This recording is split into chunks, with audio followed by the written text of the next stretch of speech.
The night one man's silence could have killed thousands. What would you do if you discovered a deadly secret that could destroy lives? But speaking up meant losing everything you had left? Tonight, I'm sharing the story of a father who had to choose between protecting strangers and protecting his daughter's future. This is a story about courage when no one's watching, about integrity when it costs everything, and about how one decision in the darkness can change an entire city. Stay with me until the end, hit that like button, and comment what city you're watching from so I can see how far this story travels. Let's begin. The fluorescent lights in the Human Resources office buzzed like dying insects, casting a sickly yellow glow across the stack of unsigned contracts on the desk. Ethan Rowe sat in the hard plastic chair, his worn work boots barely touching the industrial carpet, and stared at the paper in front of him. Night shift security guard, Billionaire Tower, 12-hour shifts, 4 nights a week. Overtime eligible after 40 hours. The HR coordinator, a woman in her mid-30s with perfectly manicured nails and an expression that suggested she'd rather be anywhere else, slid the pen across the desk without making eye contact. "Sign here, here, and initial here," she said, tapping each line with the eraser end of a pencil. "Benefits don't kick in for 90 days. You'll report to the main security office at 9:45 p.m. for your first shift. Uniform will be provided. Any questions?" Ethan picked up the pen. It was cheap, the kind that came in bulk packs from office supply stores, and the ink was already running low. His hand hovered over the signature line. "The posting said this position had been open for 3 weeks," he said quietly. "Why hasn't anyone taken it?" The woman's fingers paused on her keyboard. For just a moment, something flickered across her face. Was it concern? Warning? It vanished so quickly, Ethan couldn't be sure. "People have their preferences," she said, her voice carefully neutral. "Day shift is more popular. Night shift can be isolating, especially in a building this size." Ethan looked down at the contract again. The numbers were there in black and white. Base pay plus shift differential plus overtime potential. It was more than he'd made in 6 months of searching, more than unemployment had ever covered, more than enough to finally get ahead of the rent, and maybe, start rebuilding the college fund he'd had to drain during the hospital bills. He thought of Mia, 7 years old, asleep in her grandmother's apartment across town. She'd been so brave through everything: her mother's illness, the funeral, the move from their house to the cramped 2-bedroom they could barely afford. She never complained, never asked for things they couldn't have. She just drew pictures of butterflies and told him stories about her day at school and trusted him to keep their small world from falling apart. Ethan signed his name. "Good," the HR coordinator said, pulling the papers back across the desk. "Welcome to Billionaire Tower Security. Don't be late for your first shift." 3 nights later, Ethan stood at the corner of Michigan Avenue and East Randolph Street, staring up at the building that would be his world from 10 p.m. to 6 a.m. 4 nights a week. Billionaire Tower rose 72 stories into the Chicago sky like a gleaming monument to ambition and excess. The exterior was all glass and brushed steel, reflecting the city lights in 1,000 fragmented images. The lobby entrance was framed by massive limestone columns, and through the floor-to-ceiling windows, Ethan could see the interior: marble floors, a reception desk that looked like it belonged in a 5-star hotel, modern art installations that probably cost more than his annual salary. This was the domain of Camille Hart. Everyone in Chicago knew the name. At 32 years old, she'd inherited her father's commercial real estate empire and tripled its value in 5 years. Forbes called her a visionary. Business Week called her ruthless. The Chicago Tribune ran a profile calling her the woman who rebuilt the skyline. Billionaire Tower was her flagship property, the crown jewel of Hart Holdings, home to dozens of corporate offices, high-end retail, and a luxury residential section on the upper floors. To people like Camille Hart, Ethan realized, night security guards were probably as invisible as the air conditioning vents, necessary for the building to function, but never actually noticed or considered. He checked his watch, 9:47 p.m. Time to go inside. The lobby doors were heavy, pneumatic things that hissed softly as they opened. The temperature inside was precisely controlled, cool but not cold, and the air carried the faint scent of expensive cleaning products and fresh flowers from the massive arrangement on the central table. "You must be Rowe." Ethan turned to find a man in his late 50s approaching from the security desk. He wore the same uniform Ethan had been issued, navy blue shirt, black pants, silver badge. But his had the worn-in look of years of service. His name tag read Morrison. "That's me," Ethan said, extending his hand. "Ethan." Morrison's handshake was firm but brief. "Gary Morrison, day shift supervisor. I'll be transitioning you tonight, showing you the rounds, access protocols, emergency procedures. You worked security before?" 6 years, Ethan said. Retail, then office buildings. Nothing this size, though. "Belmore's different," Morrison said, and there was something in his tone, not quite warning, not quite resignation. "Come on, I'll show you the desk first. Then we'll do a walkthrough." The main security station was tucked behind the reception desk, a U-shaped console with 6 monitors showing feeds from various cameras throughout the building. A computer terminal, a phone system with 24 extensions, a logbook, a ring of master keys, and a 2-way radio sat on the desk surface. "You've got 72 floors, 4 basement levels, and roughly 800,000 square feet to monitor," Morrison said, settling into the desk chair and gesturing for Ethan to lean in. "During the day, we have a full team, 6 guards plus me. At night, it's just you." "Just me?" Ethan's eyebrows rose. "For the entire building?" "Budget cuts," Morrison said flatly. "Hart Holdings trimmed night security 2 years ago. Corporate decided 1 guard was statistically sufficient for overnight coverage since most of the building empties out after 7 p.m. He pulled up a spreadsheet on the computer. "Your main job is to monitor these cameras, do 2 full rounds per shift, 1 at midnight, 1 at 4 a.m., check all ground floor access points, and log any anomalies." "What kind of anomalies?" Morrison shrugged. "Lights left on in offices, doors that should be locked but aren't. People who shouldn't be here. Maintenance issues. Anything that doesn't look right, you log it and call it into the building management hotline. That number's right here." He pointed to a laminated card taped to the desk. For the next hour, Morrison walked Ethan through the systems. How to access camera feeds from different zones. How to operate the elevator override controls. Where the fire suppression system panels were located. The location of emergency shutoffs for water, gas, and electrical. The protocol for calling Chicago PD versus building security versus maintenance versus management. "Questions?" Morrison asked finally. Ethan hesitated. The HR person mentioned this position had been open for a while. Why didn't anyone want it? Morrison was quiet for a long moment. He glanced at the monitors, then back at Ethan. "Building this size, this empty, at night, it gets to people," he said carefully. "Last guy only lasted 2 weeks, said the place felt wrong after midnight. Guy before that made it a month, then quit without notice. Me? I work days because I've got 23 years with this company, and I earned the better shift." He stood up, grabbing his jacket from the back of the chair. "But hey, maybe you'll be different. Maybe you're the guy who sticks it out." "I need this job," Ethan said simply. "I've got a daughter depending on me." Something in Morrison's expression softened. "Then here's my advice.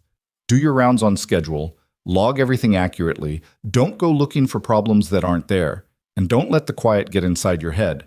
It's just a building. Glass, steel, and concrete. Nothing more." He headed toward the doors, then paused and looked back. "And Roe? If something doesn't feel right, really doesn't feel right, trust your gut. Call it in. Don't try to be a hero. Heroes don't last long in security work." Then he was gone, and Ethan was alone in the vast, gleaming lobby of Belmore Tower. The first 2 hours passed uneventfully. Ethan familiarized himself with the camera feeds, watching the static images of empty hallways, dark offices, and silent parking levels. He logged the temperature readings from different floors. The automated climate control system kept everything within a narrow band, even at night. He tested the radio communication system, checking in with the building's overnight engineering staff who were stationed in the mechanical room on the 4th basement level. At midnight, he began his first rounds. The building had a strange quality at night. During the day, Morrison had explained, these halls were filled with lawyers, executives, accountants, consultants, hundreds of people moving through the space with purpose and noise. But now, in the darkness, all that human energy was absent. The halls felt too large, too empty, like they were waiting for something. Ethan's footsteps echoed on the marble floors as he moved through the ground level, checking door locks and window seals.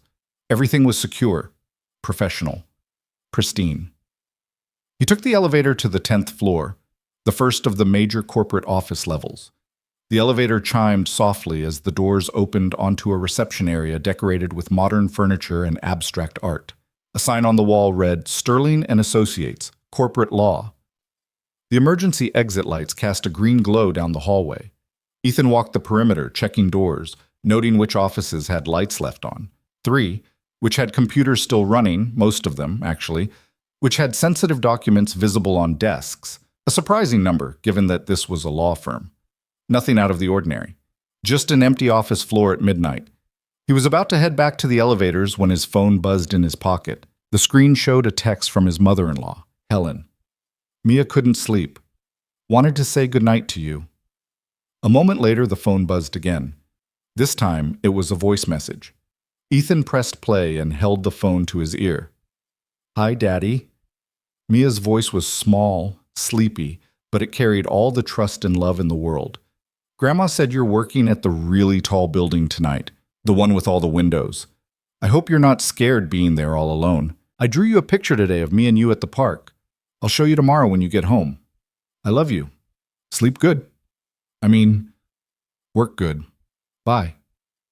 Ethan closed his eyes, letting the sound of her voice settle into his chest like a warm light. This was why he was here. This was why he'd taken the night shift, why he'd signed that contract, why he was walking these empty halls at midnight. For her. For groceries and rent and school supplies, and a future that didn't feel like constant struggle. He saved the message and pocketed the phone, then continued his rounds.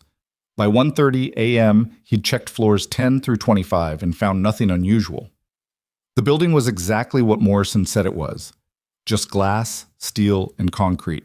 Empty offices, silent hallways, automated systems humming in the background. But somewhere around the 30th floor, Ethan started to notice something.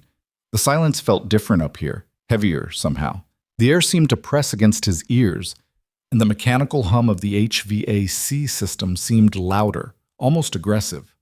The elevator had started making a sound he hadn't noticed before, a faint rhythmic clicking, like a heartbeat. "Just your imagination," Ethan muttered to himself. Morrison was right. Don't let the quiet get inside your head. He continued upward, checking floors 30 through 40. Everything locked, everything secure, everything normal. Except it didn't feel normal. On the 42nd floor, a mixed-use level with several different companies sharing the space, Ethan noticed that the temperature felt warmer than the lower floors. Not uncomfortably so, but noticeably different. He made a mental note to mention it in his log. He was about to head back to the elevator when he passed a small utility closet. The door was labeled Mechanical Access, Authorized Personnel Only. It was slightly ajar. Ethan paused. Morrison's voice echoed in his head. "Anything that doesn't look right, you log it."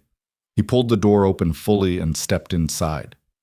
The closet was small, maybe 6 feet by 8 feet, and filled with pipes, valve controls, and monitoring equipment for the building's climate control system. Everything looked standard, professional, well-maintained, except for one thing. On the back wall, mounted at eye level, was a fire suppression system pressure gauge, the kind that monitored the water pressure available for the building's sprinkler system in case of fire. The needle was sitting in the yellow zone, not quite red, not quite emergency, but definitely below the green normal range. Ethan frowned. He didn't know much about fire suppression systems, but he knew enough to understand that pressure was critical. If there wasn't enough water pressure in the pipes, the sprinklers wouldn't work properly in an emergency. He pulled out his phone and took a picture of the gauge, noting the floor number and location. Then he went looking for backup readings. It took him 20 minutes, but he eventually found 2 more pressure gauges on the same floor. One in another utility closet, one in a small maintenance room near the elevator shafts. Both showed the same thing, pressure in the yellow zone, below normal operational range. Ethan's stomach tightened. He pulled out the logbook protocols Morrison had given him and flipped to the section on building systems. Fire suppression was listed under critical infrastructure. Report met. Immediately, if compromised. He headed back down to the security desk and pulled up the building's maintenance records on the computer. The system required a password, but Morrison had written it down for him. Belmore 2024. The record showed routine inspections of the fire suppression system, monthly checks, all signed off by a licensed contractor. The most recent inspection was dated 11 days ago, and according to the report, everything had tested within normal parameters. Ethan looked at the photo on his phone again. The gauge showed clearly below normal. Either the inspection report was wrong, or something had failed in the past 11 days, or someone had lied about the inspection results. He picked up the phone and dialed the building management hotline. It rang 4 times before someone answered. A man's voice, professional but tired. Hart Holdings Building Management, this is Derek speaking. Hi Derek, this is Ethan Rowe, night security at Belmore Tower. I'm calling to report a potential issue with the fire suppression system on the 42nd floor. I found 3 pressure gauges reading below normal range. What floor did you say? 42. I checked 3 different gauges and they're all showing... Hold on. There was the sound of typing, then a long pause. Mr. Rowe, I'm looking at our inspection records right now. The 42nd floor fire suppression system was inspected and certified on February 13th. Everything passed. I understand that, Ethan said carefully, but I'm standing here looking at gauges that show pressure in the yellow zone, below the normal operating range. More typing. Another pause. Mr. Rowe, I appreciate your diligence, but our contracted inspectors are licensed professionals. They check these systems thoroughly. Sometimes gauges can read slightly off without indicating an actual problem. It's likely just a calibration issue. Shouldn't we verify that? Ethan asked. If there's a calibration issue, we should get it checked. And if it's not calibration, if the pressure really is low... Mr. Rowe, Derek's voice had shifted, losing its professional friendliness. You've been with us for what, 3 days? I appreciate your enthusiasm, but you're night security, not building engineering. Your job is to monitor and log, not to diagnose mechanical systems. If you found something that looked like an immediate emergency, smoke, fire, flooding, then yes, call immediately. But a gauge reading that's slightly below optimal?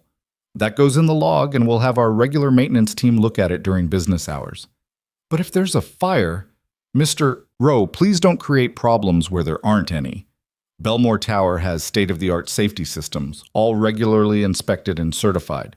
We have excellent relationships with the city fire department. Everything here is above board and above code. Are we clear? Ethan felt something cold settle in his chest. It wasn't fear exactly. It was recognition. He'd heard that tone before. That particular combination of condescension and warning. It was the sound of someone who didn't want questions asked, who didn't want boats rocked, who didn't want problems raised that might require action or attention or accountability. We're clear, Ethan said quietly. Good. Log the gauge readings, note the floor, and we'll have it checked during regular maintenance rounds. Thank you for calling.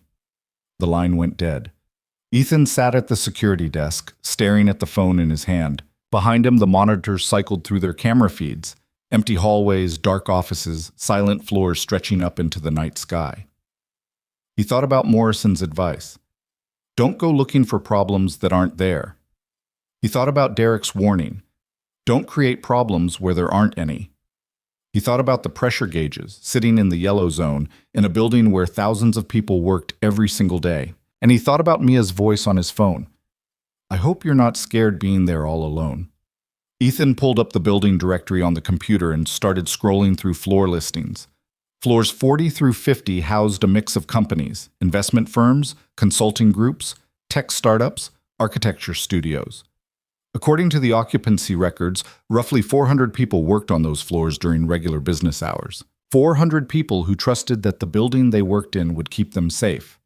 He looked at the photo on his phone again, the pressure gauge clearly below normal. Then he opened the logbook and began to write. 2:17 a.m. Floors 42 to 50 rounds completed. Fire suppression pressure gauges on floor 42 showing readings below normal range with yellow zone. 3 separate gauges checked, all consistent. Called Building Management Hotline, was advised issue would be reviewed during regular maintenance. Recommend follow-up inspection to verify pressure levels and system integrity. He paused, then added one more line. Note: multiple gauges showing same low reading suggests possible system-wide issue, not individual gauge calibration problem. Recommend urgent verification. It wasn't much. It wouldn't fix anything. But it was the truth, on the record, in his own handwriting. Ethan closed the logbook and looked up at the 72 floors of Belmore Tower glowing on the monitor feeds. Somewhere in this building, he thought, there was a system that was supposed to save lives in an emergency. And somewhere in this building, there were people who were signing off on inspections without actually checking, or checking and lying about the results, or simply not caring because fixing problems cost money and created inconvenience. He didn't know which it was yet, but he was starting to realize that finding out might cost him everything he'd come here to protect. The rest of the shift passed slowly. Ethan completed his 4 a.m. rounds, checking floors he hadn't reached during the midnight rotation. He found 2 more pressure gauges, one on floor 47, one on floor 51. Both read low. He photographed them. He logged them. He sent another message to the building management hotline, this time getting a voicemail system that promised someone would return his call during business hours. No one called back. At 6 a.m., as the first gray light of dawn began to wash across Chicago's skyline, Ethan locked the security station and headed out to the employee parking lot. His car, a 12-year-old Honda with 180,000 miles and a check engine light that had been on for 6 months, started on the third try. He drove through the waking city, past coffee shops opening their doors and delivery trucks making their rounds. He drove past the schools where Mia's classmates would soon arrive, past the parks where they'd played when Sarah was still alive, past the hospital where they'd spent those final terrible weeks. He drove to the cramped 2-bedroom apartment he shared with Helen, let himself in quietly, and found Mia asleep on the couch, wrapped in her butterfly blanket, still holding the picture she'd drawn of them at the park. Ethan knelt beside her and gently brushed the hair from her forehead. "I'm home, Butterfly," he whispered. She stirred, opened her eyes halfway, and smiled. "Did you protect the tall building, Daddy?" "I did my best," he said softly. "That's all you have to do," she murmured, already drifting back to sleep. "Just your best." Ethan kissed her forehead and carried her to her bedroom. He tucked her in, turned on her nightlight, a small plastic butterfly that projected stars on the ceiling, and stood in the doorway watching her sleep. Just your best. If only it were that simple. He pulled out his phone and looked at the photos again. 5 different pressure gauges, 5 different floors, all showing the same thing, a fire suppression system that wasn't maintaining proper pressure. In the morning light, in the safety of home, it would be easy to let it go. To trust that Derek was right, that the professionals knew what they were doing, that everything would be handled during regular maintenance. It would be easy to just do his rounds, collect his paycheck, and not ask questions that people clearly didn't want answered. Easy and safe, and exactly what everyone seemed to expect. Ethan thought about the voices on the building management line, the dismissiveness, the not quite veiled warning, the tone that said, "You're nobody, you're night security, stay in your lane." He thought about the 400 people on those floors, the lawyers and consultants and executives who walked into Belmore Tower every morning trusting that someone had checked the systems, verified the safety measures, made sure the building would protect them. He thought about Morrison's words, "Don't try to be a hero. Heroes don't last long in security work." And he thought about Mia, sleeping peacefully in the next room, trusting her father to do the right thing. Ethan sat down at the kitchen table and opened his laptop. It took him 15 minutes to find what he was looking for, the Chicago Fire Department's online incident reporting system. The form was straightforward. Building address, nature of concern, supporting documentation. His cursor hovered over the Submit button. This was the decision point. This was the moment where he could step back, let it go, trust the system to work itself out without his interference. Or he could do what every instinct in his body was telling him was right, consequences be damned. Ethan thought about Sarah in those final days, when the treatments had failed and the doctors had run out of options. She'd been so weak, barely able to speak, but she'd pulled him close and whispered, "Take care of our girl. Teach her to be brave." He clicked Submit. The screen refreshed. A confirmation number appeared. A message indicated that the report would be reviewed by the fire marshal's office within 48 hours. Ethan closed the laptop and sat in the quiet kitchen, listening to the sounds of the city waking up outside his window. He'd just triggered something that couldn't be untriggered. He'd just put his name on a report that would bring city inspectors to Belmore Tower, asking questions that Hart Holdings clearly didn't want asked. He just made himself a problem for people who had the power to erase him from their payroll with a single phone call. But somewhere in that tower, on those upper floors, there were pressure gauges sitting in the yellow zone. And somewhere in that building's records, there were inspection reports claiming everything was fine. And Ethan Rowe, widowed father and night security guard, had just decided he couldn't live with knowing that and doing nothing. He made breakfast for Mia, scrambled eggs and toast, her favorite. When she stumbled into the kitchen, still sleepy, her hair sticking up in every direction, he pulled her into a hug and held on just a little longer than usual. "Daddy, you're squishing me," she giggled. "Sorry, Butterfly, just missed you. You saw me like 6 hours ago. Still missed you." She pulled back and looked at him with those serious brown eyes that were so much like Sarah's. "Are you okay?" "Yeah," Ethan said, smoothing her wild hair. "I'm okay. You have your worried face." "Do I?" "Uh-huh. The one you get when you're thinking real hard about something." Ethan smiled. "I guess I am thinking about something, but it's nothing for you to worry about. How about after school today, we go to the park? The one with the good swings?" Mia's face lit up. "Really? Even though you worked all night?" "Really. I'll sleep a little, then we'll go. Deal?" "Deal." She hugged him again, tight, and Ethan closed his eyes and breathed in the scent of her strawberry shampoo. Whatever happened next, whatever consequences came from that report, he'd done it for her. To be the kind of father she deserved. The kind who stood up when something was wrong, even when it was hard, even when it was dangerous, even when he was the only one willing to do it. Outside the window, the sun was rising over Chicago, painting the sky in shades of gold and pink. Somewhere across the city, Belmore Tower was waking up too. Elevators beginning to move, lights flickering on, hundreds of people streaming through those glass doors into the marble lobby.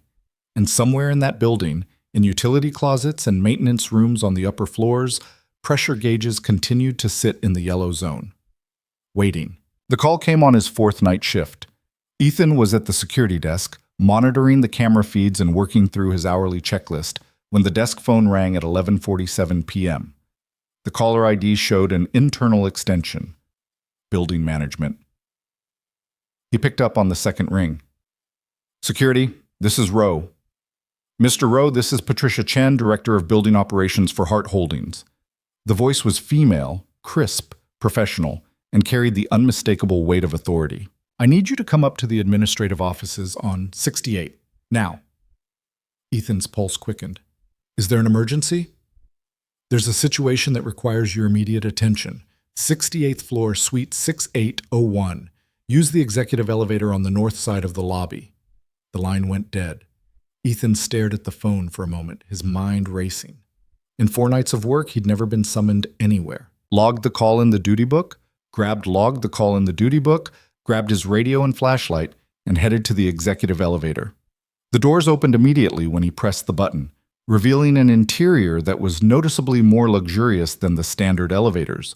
Polished wood panels, soft lighting, a small leather bench along the back wall. The ride to the 68th floor felt longer than it should have. When the doors opened, Ethan stepped into a reception area that looked nothing like the rest of the building. This wasn't corporate office space. This was where Hart Holdings' executive team worked. The walls were decorated with architectural photos of buildings across Chicago's skyline, each one marked with a small brass plaque noting the property name and acquisition date. The furniture was modern and expensive. The air smelled faintly of coffee and printer toner. "Mr. Rowe." A woman in her late 40s stood in the doorway of a conference room. She wore a gray pantsuit and glasses, and her expression was the carefully neutral mask of someone who'd delivered bad news many times before and knew exactly how to control the conversation. "Patricia Chen," she said, not offering her hand. "Thank you for coming up. Please, have a seat." Ethan followed her into the conference room. The table was a massive slab of dark wood surrounded by leather chairs. One wall was entirely windows, offering a panoramic view of Chicago at night, the glittering grid of streets, the dark expanse of Lake Michigan, the distant glow of the suburbs. Sitting at the head of the table was a man Ethan didn't recognize, mid-50s, expensive suit, the kind of groomed appearance that came from personal trainers and tailored everything. His nameplate read Lawrence Bridges, Chief Operating Officer. And standing by those windows, arms crossed, was a younger man in a heart-holding security uniform. His badge identified him as Victor Reyes, security supervisor. "Mr. Rowe, sit down," Bridges said, gesturing to a chair halfway down the table. Ethan sat. The leather chair was almost absurdly comfortable. Patricia Chen remained standing, pulling a tablet from the credenza behind her.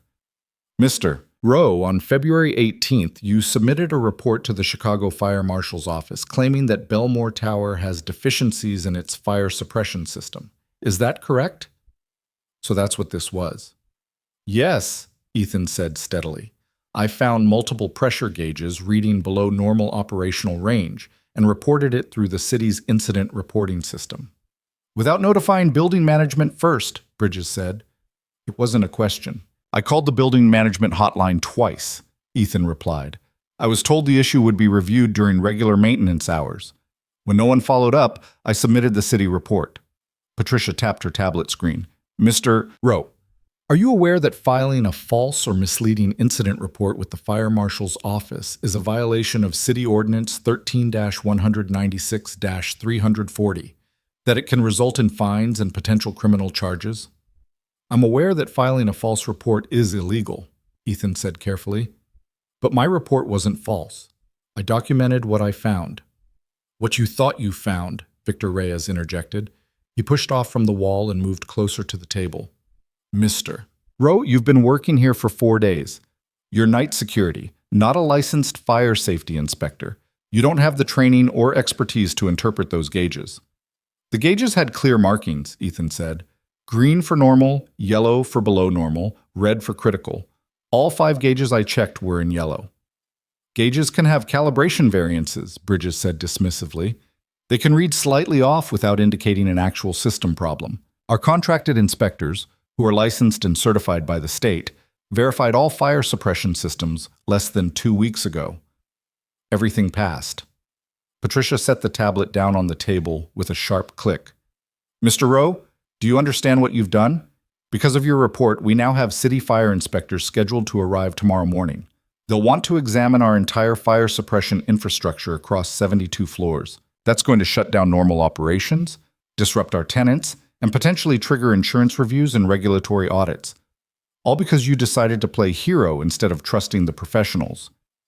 "I wasn't playing hero," Ethan said quietly. "I was doing my job. I found something that looked wrong. I reported it through proper channels, and when nothing happened, I escalated to the appropriate authority." The appropriate authority," Bridges repeated, his voice dripping with condescension, "would have been building management, not the fire marshal. You went over our heads, outside the company, and filed a report that has now created a significant problem for Hart Holdings." Ethan met his gaze. "If the fire suppression system is working properly, then the inspectors will verify that and the issue will be resolved. And if it's not working properly," Ethan continued, "if there really is a pressure problem and something happens, a fire, an emergency, how many people work on those floors? 400? 500? What happens to them if the sprinklers don't work because nobody wanted to check?" The room went very quiet. Patricia exchanged a glance with Bridges. Victor Reyes's jaw tightened. "Mr. Rowe," Patricia said finally, her voice carefully controlled, "I want to be very clear about something. Hart Holdings takes safety extremely seriously. We spend millions of dollars every year maintaining our properties to the highest standards. We employ certified professionals. We exceed code requirements, and we do not appreciate implications that we're somehow negligent or careless with people's safety." "I'm not implying anything," Ethan said. "I'm stating facts. I found gauges reading low. I reported it. That's what security guards are supposed to do." Bridges leaned back in his chair, steepling his fingers. "Here's the situation, Mr. Rowe. The fire marshal's inspection is going to happen tomorrow whether we like it or not, and when it does, one of 2 things will occur. Either they'll find exactly what our inspectors found, that everything is functioning within acceptable parameters and your report was based on misunderstanding, in which case we'll expect you to formally retract your complaint and issue a written apology. Or," he paused, letting the word hang in the air, "or they'll find some minor calibration issues that don't actually represent a safety hazard, but that you've blown out of proportion. Either way, Mr. Rowe, your future employment with this company will depend on how you handle the aftermath. Do you understand?" It was a threat. Politely worded, corporately packaged, but absolutely a threat. Ethan thought about Mia, asleep at her grandmother's apartment, about the rent due in 2 weeks, about the nearly empty bank account and the resume he'd sent to 47 companies before finally getting this job. He thought about Morrison's warning. Heroes don't last long in security work. And he thought about those pressure gauges sitting in the yellow zone in a building where hundreds of people worked every single day. I understand, Ethan said. You're telling me that if I want to keep my job, I need to back down and admit I was wrong, even if I wasn't. Patricia's expression hardened. We're telling you that we expect our employees to work within the appropriate chain of command and to trust the expertise of qualified professionals. We're not looking for security guards who create problems. We're looking for security guards who do their jobs professionally and appropriately. And what if the inspectors find that I was right? Ethan asked. What if there is a real problem? Bridges stood up, buttoning his suit jacket. Then we'll deal with that if and when it happens. But I strongly suggest, Mr. Rowe, that you spend the next 24 hours hoping that doesn't occur. Because if it does, a lot of people are going to have a lot of questions about why our regular inspection protocols didn't catch it. And those are conversations that tend to get very complicated, very expensive, and very unpleasant for everyone involved. He headed toward the door, then paused. Patricia will be in touch tomorrow after the inspection. Victor, make sure Mr. Rowe gets back to his station. He left without another word. Patricia gathered her tablet. You're dismissed, Mr. Rowe. We'll expect you to be available tomorrow for questions if needed. And I'd advise you to think very carefully about your priorities and your career goals before you decide to make any more unilateral decisions.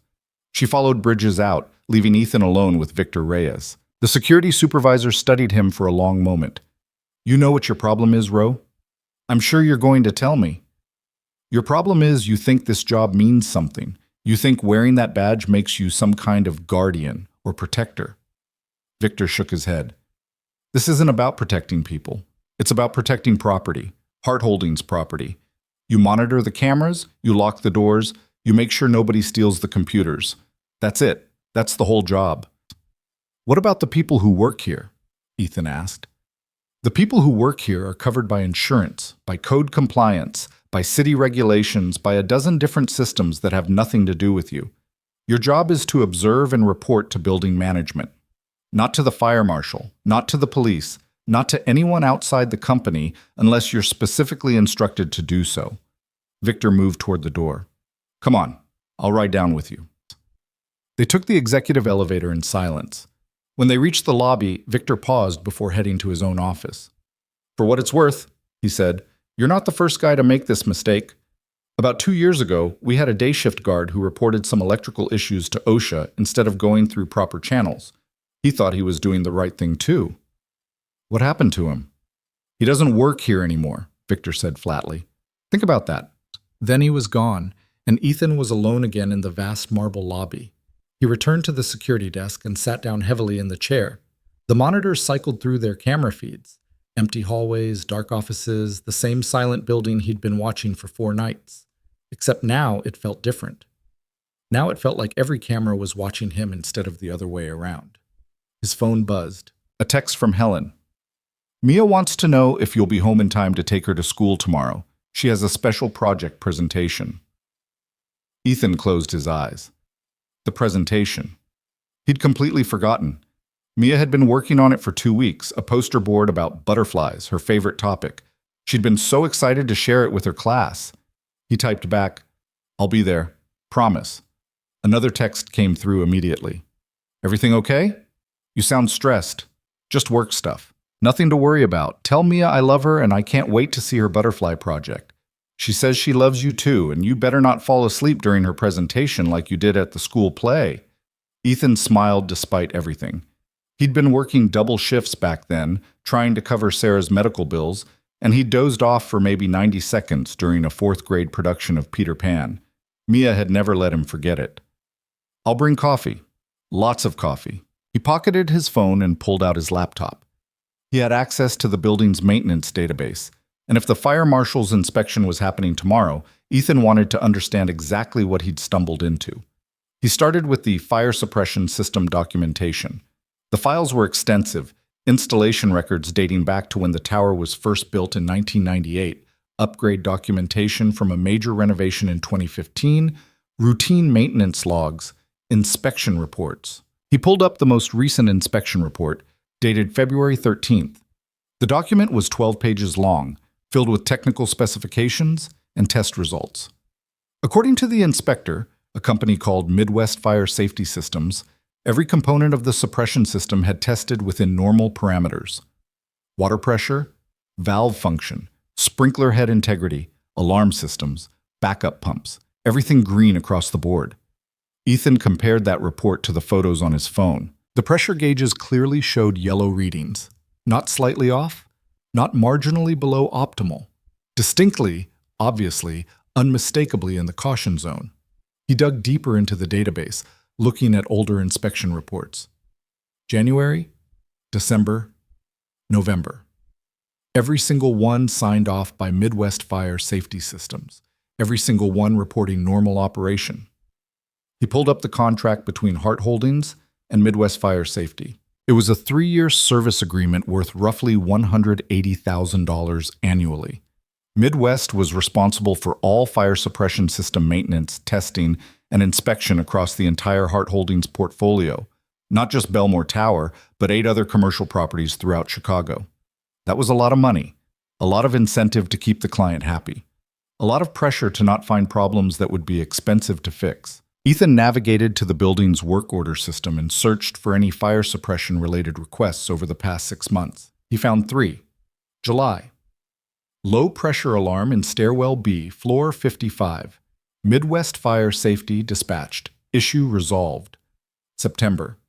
Sprinkler head dripping in suite 4407. Midwest Fire Safety dispatched. Head replaced. November. Pressure fluctuation reported on floors 40 to 52. Midwest Fire Safety conducted system check. No issues found. November. That was 3 months ago. Someone had already flagged pressure issues on the exact floors where Ethan had found the low readings.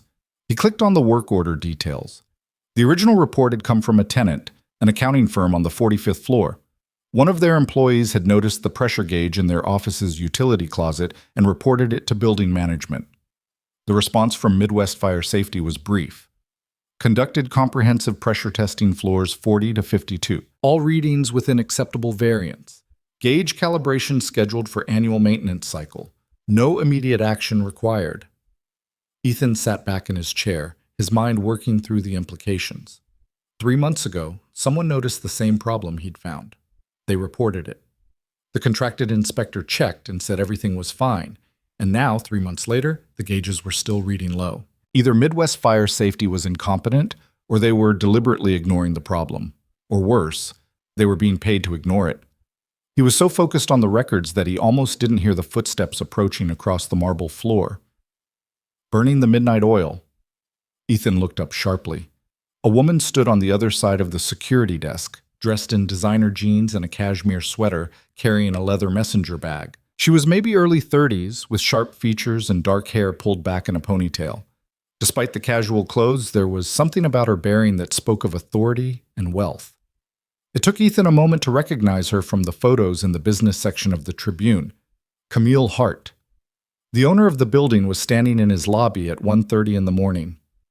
"Ms. Hart," Ethan said, standing up quickly. "I didn't know you were in the building." "I don't announce my arrivals," she said, setting her bag on the desk. "Especially not at this hour. I have an apartment on 71. Sometimes I work late at the main office and just stay here rather than driving home." She glanced at his computer screen. "What are you looking at?" Ethan's hand moved instinctively toward the laptop, ready to close it, but then he stopped. This was Camille Hart. This was the person who ultimately owned this building, who employed everyone who worked here, who had the power to fix things if she wanted to, or to make them disappear if she didn't. "Fire suppression maintenance records," he said carefully. Camille's eyebrows rose slightly. "At 1:30 in the morning? That's dedication. Or is there a problem I should know about?" This was it.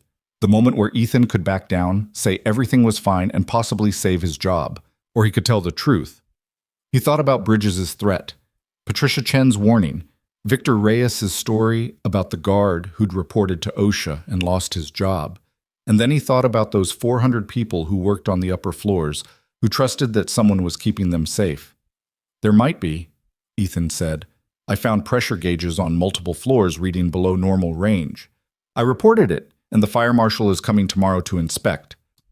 Camille's expression didn't change, but something flickered in her eyes. I'm aware of the inspection. Lawrence called me about it. He seems to think it's a waste of everyone's time. Maybe it is, Ethan said. But if it's not, if there's really a problem and something happens, people could get hurt, Camille finished. She studied him for a long moment. You're the new night guard, the one who filed the report. Yes, ma'am. Lawrence and Patricia seem to think you overstepped, that you should have trusted our existing inspection protocols. I did trust them, Ethan said, until I saw the gauges and checked the records and realized that someone had already reported this problem 3 months ago and nothing was done about it. Camille went very still. Show me. Ethan turned the laptop so she could see the screen. He pulled up the November work order, the inspection response, and then his photos from the current readings. Report? She asked. The one from 2 report? She asked. The one from 2 weeks ago? Ethan pulled it up. Says everything tested normal. But these photos clearly show otherwise. Yes. Camille straightened up. What's your name? Ethan Rowe. How long have you worked here, Mr. Rowe? 4 days. 4 days? She repeated. And in 4 days you've managed to uncover what looks like either gross incompetence or deliberate fraud by our contracted safety inspectors. I don't know which it is, Ethan said honestly. I just know the gauges don't match the reports. Camille pulled out her phone and tapped something quickly. Then she looked back at Ethan. The fire marshal inspection is scheduled for 9 a.m. tomorrow. I want you here. Not on duty, you'll have been up all night. But I want you available to show the inspectors exactly what you found and walk them through your documentation. Ms. Hart, I don't think your operations team wants me. I don't particularly care what my operations team wants right now, Camille said sharply. What I care about is whether we have a legitimate safety issue in a building where thousands of people work. If we do, it gets fixed immediately, regardless of cost or inconvenience. If we don't, then we need to understand why our night security guard found something our professional inspectors supposedly missed. She picked up her messenger bag. Be here at 8:30. Bring all your documentation, photos, logs, everything. Yes, ma'am. Camille started toward the elevator, then paused and looked back. Mr. Rowe, can I ask you something? Of course. Why did you report this? You're 4 days into a job in a difficult economy? You had to know it would create problems for you. Ethan thought about all the politic answers he could give, about building codes and safety protocols and professional responsibility. Instead, he told her the truth. I have a 7-year-old daughter, he said. Her mother died 18 months ago, cancer. When Sarah was in the hospital, dying, the last thing she asked me was to take care of our little girl, to teach her to be brave and do the right thing. He met Camille's eyes. I can't teach her to be brave if I'm not willing to be brave myself. And I can't tell her to do the right thing if I'm not willing to do it when it's hard. Something shifted in Camille's expression. The corporate mask slipped for just a moment, and underneath it, Ethan saw something human and raw. What's your daughter's name? She asked quietly. Mia. Mia's lucky to have you as her father, Mr. Rowe. Camille pressed the elevator button. 8:30 tomorrow. Don't be late. The elevator doors closed, and she was gone. Ethan sat back down at the security desk, his heart pounding. He just had a conversation with one of the wealthiest, most powerful people in Chicago while standing there in his security guard uniform at 2 a.m, and somehow, impossibly, she'd listened. His phone buzzed. Another text from Helen. Forgot to tell you. Mia's teacher called. They moved the presentation to 10 a.m. instead of 2 p.m. Hope that doesn't mess up your schedule. Ethan stared at the message. The fire marshal inspection was at 9.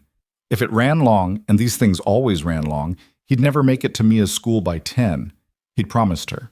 He'd promised he'd be there. But Camille Hart had just asked him to be at the building at 8:30 for an inspection that could determine whether hundreds of people were working in an unsafe environment. He typed slowly. I'll be there. Might be a little late, but I'll be there. Even as he sent it, he felt the weight of another promise he might not be able to keep. The rest of the shift crawled by. Ethan completed his rounds mechanically, his mind spinning through scenarios. What if the inspectors found problems? What if they didn't? What if Bridges and Patricia retaliated anyway? What if he lost this job and couldn't find another one? What if something happened to the building and he could have prevented it but didn't? At 5:30 a.m., he started preparing his documentation. He printed out the photos, organized them by floor and timestamp. He printed the maintenance records, the inspection reports, the November work order. He created a chronological log of everything he'd found and every action he'd taken. By 6 a.m., when his shift officially ended, he had a 2-inch stack of documentation in a manila folder. He drove home through the early morning traffic, showered quickly, and tried to sleep for 2 hours. But every time he closed his eyes, he saw those pressure gauges sitting in the yellow zone, or Mia's disappointed face when he didn't show up for her presentation, or Lawrence Bridges' cold smile promising consequences. At 8:15, he gave up on sleep, put on clean clothes, and drove back to Belmore Tower. The lobby was completely different during business hours. The marble floor gleamed under the morning light streaming through the floor-to-ceiling windows. People in business attire moved purposefully through the space, lawyers and executives and consultants beginning their workdays, stopping at the coffee kiosk near the elevator bank, checking phones, having quiet conversations. None of them knew that in 15 minutes, city fire inspectors would arrive to examine the very systems that were supposed to keep them safe. Ethan approached the main reception desk. The woman behind it, young, professionally dressed, her name tag reading Jessica, looked at him with polite confusion. "Can I help you?" "I'm Ethan Rowe. Ms. Hart asked me to be here for the fire marshal inspection." Jessica's eyes widened slightly. Oh yes, she mentioned, "Please wait here. I'll let her know you've arrived." She picked up the phone and spoke quietly into it. A moment later, Camille Hart emerged from the executive elevator, dressed now in a sharp business suit, her hair styled, every inch the billionaire executive. "Mr. Rowe," she said, all business. "The inspectors just pulled into the parking garage. We'll meet them in conference room A on the second floor. This way." Ethan followed her into the elevator. As the doors closed, Camille glanced at him. "You look exhausted." "Worked all night," Ethan said, "and couldn't really sleep this morning." "I can imagine." The elevator rose smoothly. "I spent the last few hours going through our fire safety contracts and inspection records myself. I found some concerning patterns." Before Ethan could ask what she meant, the elevator doors opened onto the second floor. Conference room A was already occupied. Lawrence Bridges sat at the head of the table, looking considerably less friendly than he had 12 hours ago. Patricia Chen was there as well, along with Victor Reyes and 2 people Ethan didn't recognize, a man and woman, both in their 40s, both wearing Hart Holdings corporate badges. And standing by the door was a man in a Chicago Fire Department uniform, holding a clipboard. "Ms. Hart," the fire inspector said, nodding respectfully. "I'm Battalion Chief Marcus Webb. Thank you for accommodating us on short notice." "Of course, Chief Webb," Camille said smoothly. "We take all safety concerns seriously. This is Ethan Rowe, the security officer who filed the initial report. He's prepared comprehensive documentation of his findings." Bridges' expression darkened, but he said nothing. Chief Webb turned to Ethan. "Mr. Rowe, I understand you found multiple pressure gauges reading below normal range on the upper floors?" "Yes, sir," Ethan said, pulling out his folder. 5 different gauges across floors 42 through 51, all showing readings in the yellow caution zone. I have photos time-stamped from my rounds, along with the corresponding inspection reports claiming everything tested normal. He spread the documentation on the conference table. Chief Webb leaned over it, studying the photos carefully. "These readings are definitely concerning," he said. "And you say the contracted inspectors signed off that everything was normal?" 2 weeks ago, Ethan confirmed. "But there was also a previous report from November. A tenant noticed the same issue. The inspection company claimed they checked it and found no problems." Webb's expression grew serious. "Ms. Hart, I'm going to need access to the entire fire suppression system, starting with these specific floors. We'll need to conduct pressure testing, valve inspections, and review all maintenance records for the past 12 months. You'll have full cooperation," Camille said. "Mr. Bridges, please make sure Chief Webb and his team have access to everything they need." "Of course," Bridges said tightly. Though I'm confident this will prove to be much ado about nothing. Our inspection contractor has an excellent reputation, and then they won't mind demonstrating that reputation through a thorough reinspection, Camille interrupted. Her voice was pleasant but carried an edge of steel. Chief Webb, shall we start on floor 42? The inspection took 3 hours. Ethan accompanied the fire department team through the upper floors, showing them each gauge location, each utility closet, each maintenance room where he'd documented problems. Chief Webb brought his own pressure testing equipment, professional-grade instruments that made the wall-mounted gauges look like children's toys. And every single test confirmed what Ethan had found. The water pressure in the fire suppression system across floors 40 through 52 was running between 15 and 20% below optimal levels. Not enough to trigger the automated alarm systems, those were set to respond only to critical failures, but more than enough to compromise the effectiveness of the sprinkler system in an actual emergency. In a real fire situation, Chief Webb explained as they stood in a utility closet on floor 47, this reduced pressure would mean slower response time from the sprinklers and reduced water volume. In a worst-case scenario, upper floor sprinklers might not activate at all until the pressure dropped even further from lower floor usage. How long has it been like this? Camille asked. Webb checked his instruments. Based on the component wear patterns and these gauge readings, I'd estimate the pressure has been declining for at least 4 to 6 months, possibly longer. And the regular inspection should have caught this? Absolutely, Webb said firmly. This isn't subtle. Any competent inspector conducting actual pressure tests would have identified this immediately. Back in conference room A, Chief Webb delivered his preliminary findings. Lawrence Bridges sat with his arms crossed, his face carefully blank. Patricia Chen typed rapidly on her laptop, documenting everything. Camille Hart stood by the windows, listening intently. Based on our inspection, Webb said, Belmore Tower has significant deficiencies in its fire suppression system affecting approximately 12 floors and roughly 400,000 square feet of occupied space. The pressure issues are systemic and have likely existed for several months. Furthermore, the inspection reports filed by your contracted company, Midwest Fire Safety Systems, appear to be either grossly negligent or deliberately falsified. The room went very quiet. What are our next steps? Camille asked. I'm issuing a Level 2 violation notice, Webb said. You have 72 hours to identify the source of the pressure loss and begin remediation. We'll need daily progress reports and a comprehensive repair plan. Additionally, I'm referring this matter to the City Inspector General's office for investigation into the contracted inspection company's practices. Understood, Camille said. We'll have our engineering team start work immediately. Webb gathered his materials. Ms. Hart, for what it's worth, you should be grateful you have security staff who actually pay attention. If Mr. Rowe hadn't reported this, and if there had been a fire...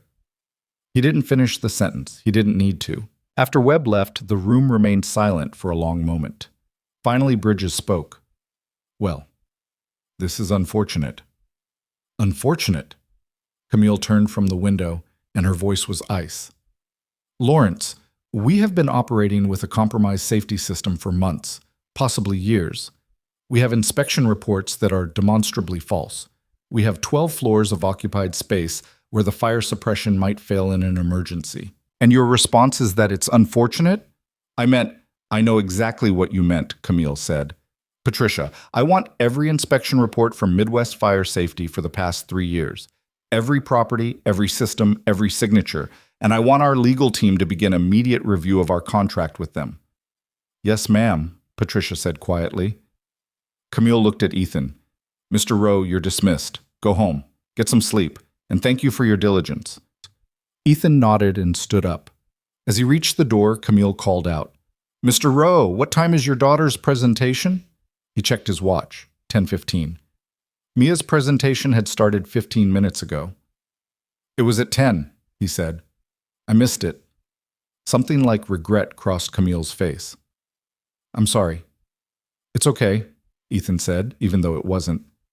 This was important.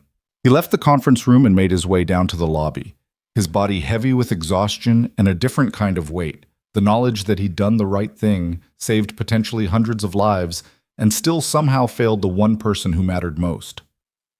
His phone rang as he reached his car. Helen's number. Hey, he answered. I know. I missed it. I'm so sorry. Is Mia... Ethan. She was wonderful, Helen said, and her voice was warm.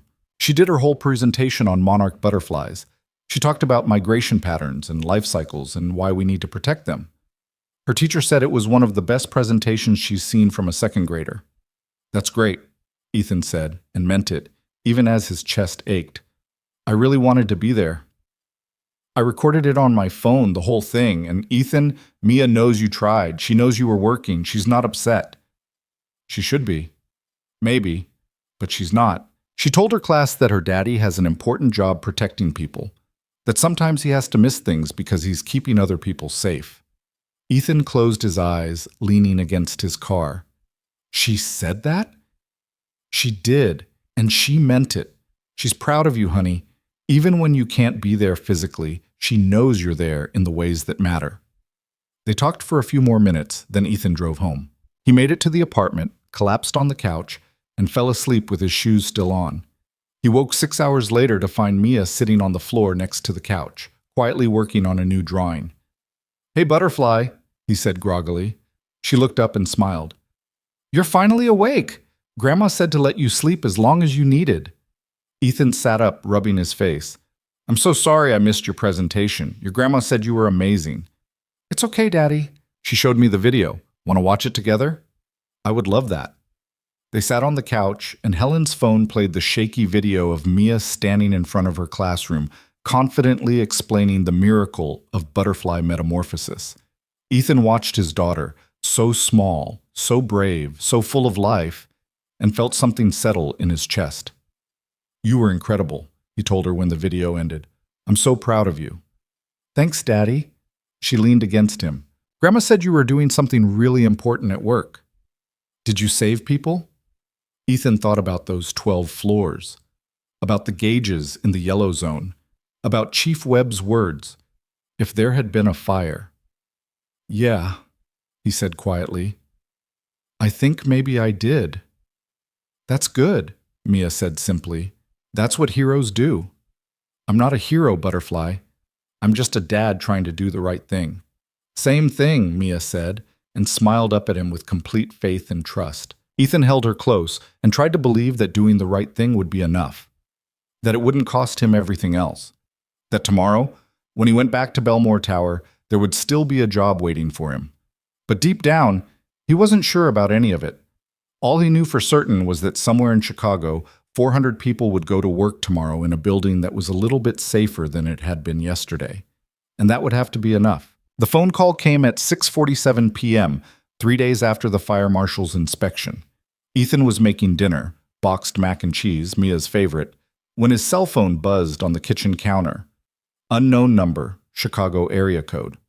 He almost didn't answer. Unknown numbers usually meant debt collectors or spam calls, neither of which he had the energy for. But something made him pick up. Hello?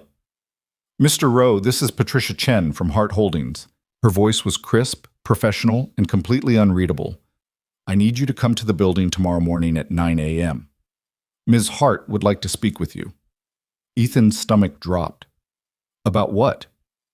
She'll discuss that with you tomorrow. Please use the main entrance and check in at reception. They'll be expecting you. Am I still employed? The question came out before he could stop it. There was a pause. That will be addressed tomorrow, Mr. Rowe. 9 a.m. Please don't be late. The line went dead. Ethan set the phone down carefully, his hand not quite steady. Behind him, water boiled over from the pot on the stove, hissing against the burner. Daddy, the water? Mia called from the living room where she was working on her homework. He turned off the stove and cleaned up the spill, moving through the motions automatically while his mind spun. 3 days. 3 days of silence from Hart Holdings while Chief Webb's inspection team had crawled through Belmore Tower's mechanical systems. 3 days of checking his phone obsessively, waiting for either a termination notice or a shift schedule.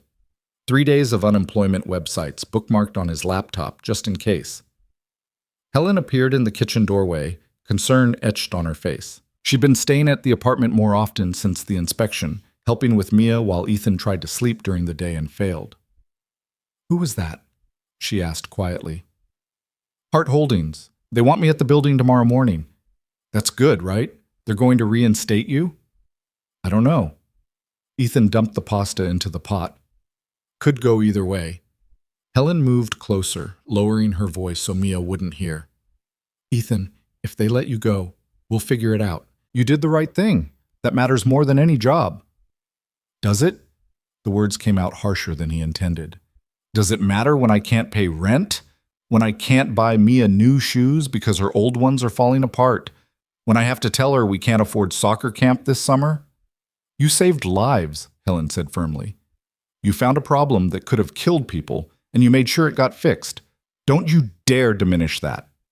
Ethan wanted to believe her. He wanted to feel proud of what he'd done. But all he felt was tired and scared and increasingly certain that doing the right thing had just destroyed the fragile stability he'd been fighting so hard to build. That night, after Mia went to bed, Ethan sat at the kitchen table with his laptop open to job search sites. Security guard positions, warehouse work, delivery driver, anything that might hire someone with a spotty recent employment history and a reputation for causing problems. His phone buzzed, a text from a number he didn't recognize. This is Morrison. Heard about the inspection. Heard you stood your ground. Just wanted to say, you did good, kid. Whatever happens tomorrow, hold your head up. Ethan stared at the message for a long moment, then typed back, thanks. That means a lot. The response came quickly. FWIW. Building's been crawling with engineers for 3 days. Big repair job happening. You were right about the system. Everyone knows it now. Does everyone include Bridges and Patricia? Especially them. Word is, they're in deep shit with Ms. Hart. Might want to avoid eye contact tomorrow. Ethan smiled despite everything. Noted. He closed the laptop and went to check on Mia one more time before trying to sleep. She was curled up under her butterfly blanket, one arm wrapped around the stuffed elephant Sarah had given her for her 5th birthday. She looked so peaceful, so innocent, so completely trusting that her father would keep their world safe. I'm trying, Butterfly, Ethan whispered. I promise I'm trying. He didn't sleep well. When morning came, he dressed carefully. The one good shirt he owned, pants that weren't quite dress slacks but weren't jeans either, the shoes he'd worn to Sarah's funeral. He looked at himself in the mirror and saw a man trying very hard not to look desperate. You look handsome, Daddy, Mia said from the doorway, backpack already on her shoulders. Are you going to a fancy meeting? Something like that. Are you nervous? A little bit. She walked over and took his hand. It's okay to be nervous. My teacher says being nervous means you care about something, and you care about a lot of things. Ethan knelt down to her level. When did you get so wise? I've always been wise. You just don't always notice. She grinned, then hugged him tight. You'll do great. You always do. He held her for an extra moment, breathing in the scent of her strawberry shampoo, trying to absorb some of her absolute certainty that everything would work out. Helen drove Mia to school while Ethan made the trip downtown. Chicago traffic was its usual nightmare. Construction on the Kennedy, an accident backing up the Dan Ryan, delivery trucks blocking lanes. By the time he pulled into a parking garage 2 blocks from Belmore Tower, it was 8:52 a.m. He half-jogged the distance, arriving at the main entrance at 8:58, slightly out of breath and probably sweating through his good shirt. The reception desk was manned by Jessica, who gave him a sympathetic smile. Mr. Rowe, Ms. Hart is expecting you. Conference room A, 2nd floor. Do you remember how to get there? I do, thank you. Good luck, she said quietly. The elevator ride to the 2nd floor felt like descending into deep water. When the doors opened, Ethan stepped into the hallway and nearly collided with Victor Reyes. The security supervisor looked different somehow, smaller. His usual confident bearing had been replaced by something that looked almost like defeat. Roeb, Victor said, his voice flat. Reyes. They stood there for an awkward moment. Finally, Victor spoke. For what it's worth, you were right. The whole system was compromised. Pressure loss from a faulty pump on the 44th floor that had been failing for months. The contracted inspectors never even checked it. I know, Ethan said quietly. Yeah, I figured you did. Victor looked away. I've been doing this job for 15 years. I should have caught it. Should have questioned the reports. Should have... He trailed off, then shook his head. Anyway, good luck in there. He walked away before Ethan could respond. Conference room A's door was closed. Ethan knocked twice. "Come in," Camille Hart's voice called. Ethan opened the door and stepped into what felt like a corporate tribunal. Camille sat at the head of the table, dressed in a charcoal business suit, her expression unreadable. To her right sat Patricia Chen, looking considerably less composed than during their last meeting. To her left was a man Ethan didn't recognize, late 50s, steel gray hair, expensive suit, and the bearing of someone who'd spent decades in boardrooms. Lawrence Bridges was notably absent. "Mr. Rowe," Camille said. "Thank you for coming. Please sit down." Ethan took a seat halfway down the table, the same chair he'd occupied during the fire marshal inspection. "This is Robert Chen, our chief legal counsel," Camille continued, gesturing to the gray-haired man. "No relation to Patricia. He's here to ensure everything we discussed today is properly documented." The lawyer nodded but said nothing. Camille folded her hands on the table. "Mr. Rowe, I'm going to be direct with you. The past 72 hours have been extremely revealing, and not in ways that reflect well on Hart Holdings' operational oversight. Chief Webb's inspection identified systematic failures in our fire suppression infrastructure across 12 floors. The source was a failing primary pump that should have been replaced during routine maintenance 8 months ago. She paused, her jaw tight. More troubling is what we discovered when we audited Midwest Fire Safety's inspection records. They have been falsifying reports for at least 18 months, possibly longer. They never performed the pressure tests they claimed to conduct. They never inspected critical components. They simply copied previous reports, changed the dates, and collected their fees. Patricia shifted uncomfortably in her chair. "Our legal team has terminated the contract with Midwest Fire Safety and referred the matter to both the City Inspector General and the State Attorney General," Camille continued. "We're also conducting a comprehensive review of all safety contracts across our entire property portfolio. This kind of negligence is unacceptable, and it stops now." Ethan didn't know what to say, so he said nothing. Camille's expression softened slightly. "Mr. Rowe, you've been with this company for less than 2 weeks. In that time, you identified a critical safety failure that our senior operations staff and our contracted professionals either missed or ignored. You reported it through proper channels. When those channels failed, you escalated appropriately. You documented everything meticulously, and you did all of this knowing it might cost you your job." She leaned forward. "That kind of integrity is rare. That kind of courage is even rarer. And I want to acknowledge that you very likely prevented a tragedy." "I was just doing what seemed right," Ethan said quietly. "That's exactly my point," Camille said. "You saw a problem and you acted. You didn't rationalize it away. You didn't assume someone else would handle it.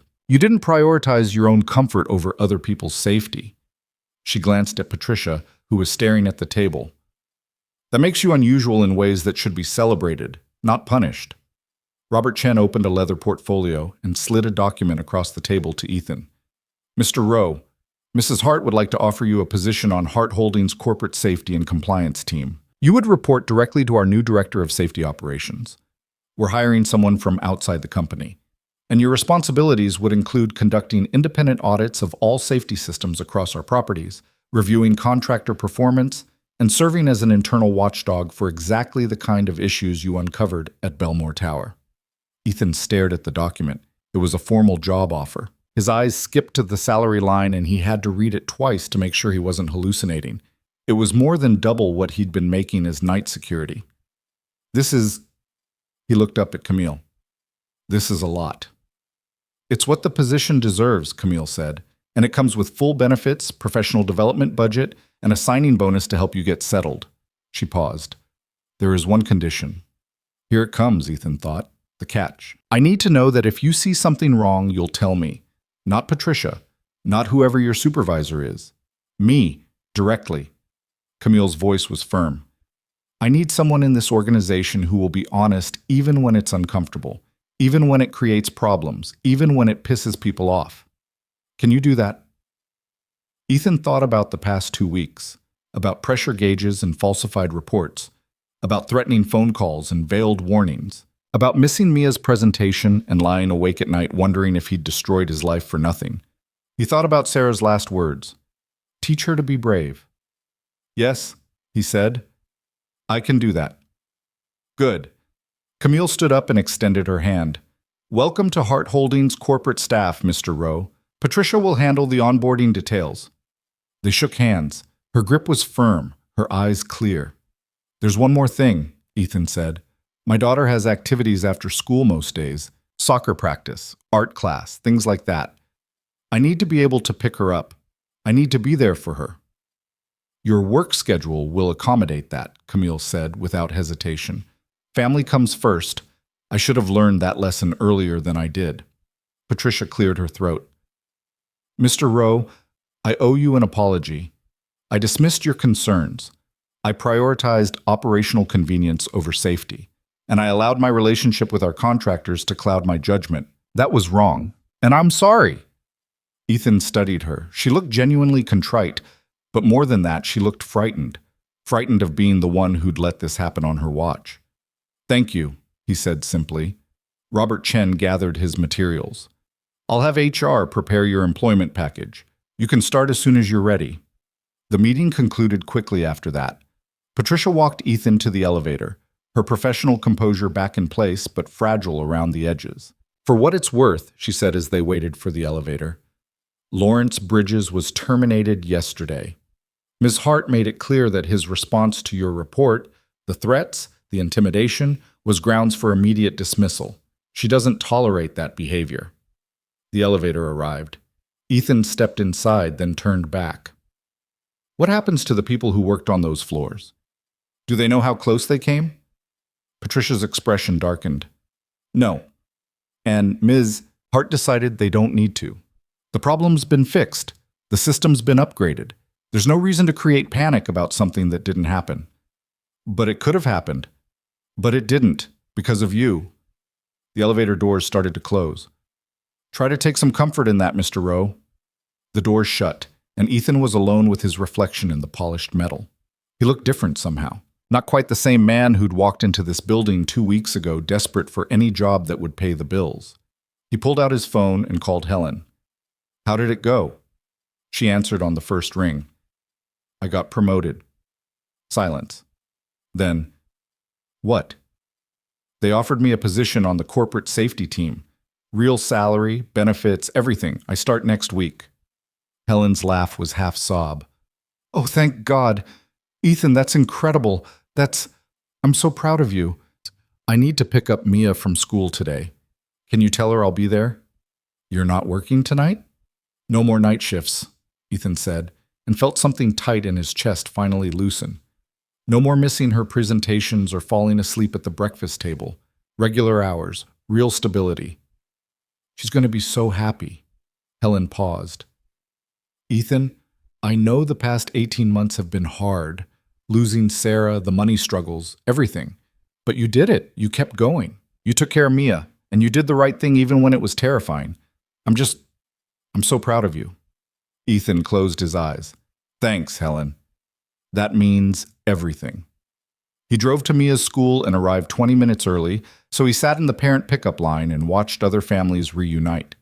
Saw fathers scooping up their children, mothers listening to excited recaps of the school day, grandparents waving from car windows. When Mia emerged from the building, scanning the pickup area for Helen's familiar car, it took her a moment to spot Ethan's Honda. Then her face lit up like sunrise. She ran to the car, her backpack bouncing, her butterfly lunchbox swinging from her hand. Ethan got out and scooped her up, spinning her around while she laughed. "Daddy, what are you doing here? I thought you were sleeping." "I had a meeting this morning," he said, setting her down, "and I wanted to be the one to pick you up today." "Really?" "Really. And I have some news." They got in the car and Ethan pulled out of the school parking lot, heading toward the park with the good swings. "I got a new job today," he told her. "Still at the same company, but different work. And it means I'll be able to pick you up from school more often. I'll be able to go to your presentations and your soccer games and all the things I've been missing." Mia's eyes went wide. "Every day?" "Well, not every single day, but a lot more than before." She was quiet for a moment, processing. Then, "Is it because you were brave at the tall building?" "Kind of," Ethan said. "I found something wrong and I made sure it got fixed. And the people in charge noticed. See, I told you, heroes get good things." "I'm not a hero, Butterfly." "You are to me." She said it so simply, so completely, that Ethan had to blink hard against the sudden pressure behind his eyes. They spent the afternoon at the park. Mia swung so high her shoes seemed to touch the sky, and Ethan pushed her and listened to her laugh and thought about all the afternoons he'd missed while working double shifts and night security and whatever it took to keep them afloat. Things were going to be different now. When they got home, Helen had cooked dinner, actual dinner, not boxed mac and cheese, and the three of them sat around the small kitchen table like a family. "I've been thinking," Helen said as they ate. "With your new job and better income, maybe it's time for you and Mia to get your own place again. Something with a little more space, maybe closer to her school." Ethan had been thinking the same thing. "We could look at apartments this weekend." "Can I have my own room?" Mia asked, "with space for all my drawings?" "Absolutely," Ethan promised. That night after Mia had gone to bed, Ethan sat alone in the quiet apartment and pulled out his phone. He scrolled through photos. Mia at the park today. Mia at her butterfly presentation. Older photos of the three of them when Sarah was still alive and healthy and laughing. He stopped on one particular photo. Sarah and Mia at the zoo, feeding giraffes, both of them grinning at the camera. Sarah's hair had already started to thin from the chemotherapy, but her smile was radiant. "I did it," Ethan whispered to the photo. "I kept our girl safe. I taught her to be brave. And somehow, we made it through." His phone buzzed. A text from an unknown number. "Mr. Rowe, this is Camille Hart. I wanted to reach out personally to say thank you again for your integrity and courage. You reminded me that the people who work in our buildings aren't line items on a balance sheet. They're human beings who deserve to be protected. I won't forget that lesson. Looking forward to working with you." C.H. Ethan read the message twice, then saved the number in his contacts. He was about to put the phone away when another message came through, this time from Morrison. "Heard about your promotion. Congrats, kid. You earned it. Beer sometime?" Ethan smiled and typed back, "Absolutely. I'm buying." The response was immediate. "Damn right you are. You're corporate now." Ethan laughed out loud, and it felt good. It felt normal. It felt like maybe, finally, things were starting to balance out. The next week passed in a blur of orientation meetings and paperwork. Ethan met the new director of safety operations, a stern woman named Dr. Margaret Okafor, who'd spent 20 years with the National Fire Protection Association and didn't suffer fools. She assigned him his first audit, a Hart Holdings property on the north side, a 40-story residential and commercial tower. "I want you to approach it exactly the way you approached Belmore," Dr. Okafor told him. "Assume nothing. Trust nothing. Verify everything. If you find problems, document them and report them immediately. No politics. No hesitation. Clear?" "Crystal clear," Ethan said. His first day at the new property, he found 2 expired fire extinguishers, a blocked emergency exit, and maintenance logs that hadn't been updated in 6 months. He documented everything, filed a comprehensive report, and by the end of the week, all 3 issues had been corrected. It felt good. It felt like his work mattered. On Friday afternoon, he picked up Mia from school, and they drove to look at apartments. The third one they visited was perfect. A 2-bedroom in a safe neighborhood, walking distance to Mia's school, with a small balcony and a park across the street. The rent was higher than what they'd been paying, but with his new salary, it was manageable. "Can I pick which room is mine?" Mia asked, already running through the empty apartment. "Whichever one you want, Butterfly." She chose the smaller bedroom because it had a window that looked out at the park. "I can watch the trees from here," she explained, "and draw the birds." They signed the lease that afternoon. Move-in date, March 1st, just 2 weeks away. That night, Ethan called his mother-in-law to share the news. Helen cried, the good kind of crying, and told him how proud Sarah would have been. "She knew you'd take care of Mia," Helen said. "She never doubted you for a second." "I doubted myself plenty," Ethan admitted. "But you kept going anyway. That's what courage is." After they hung up, Ethan helped Mia pack some of her things for the move. She had accumulated an astonishing amount of butterfly-related items over the years. Books, drawings, posters, stuffed animals, a mobile that hung from her ceiling. "We're going to need a bigger apartment just for your butterflies," Ethan teased. "Butterflies are important, Daddy. They help flowers grow and they're beautiful, and they prove that things can change into something better." Ethan paused in the middle of folding one of her shirts. "Where did you learn that?" "Mommy told me, before she got really sick.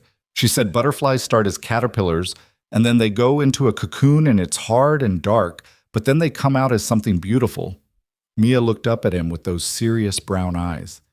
She said sometimes people have to do that too. Have a hard, dark time before they become something better. Ethan set down the shirt and pulled Mia into a hug. Your mom was very smart. I know, and she was right. We had a hard, dark time, but now we're becoming something better. Yeah, Butterfly, I think we are. The weekend before the move, Ethan took Mia to the Museum of Science and Industry. They spent hours in the butterfly exhibit, watching monarchs and swallowtails drift through the enclosed garden. Mia pressed her face against the mesh walls, completely entranced. Did you know, she whispered, that monarch butterflies migrate thousands of miles? And somehow they know exactly where to go even though they've never been there before?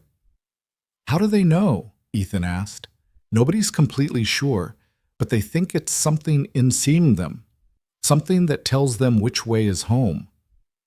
They watched the butterflies together, and Ethan thought about the past 2 weeks, about finding his way through the darkness of Billionaire Tower's empty halls, about trusting his instinct that something was wrong even when everyone told him to look the other way, about choosing integrity over safety and somehow, impossibly, ending up in a better place.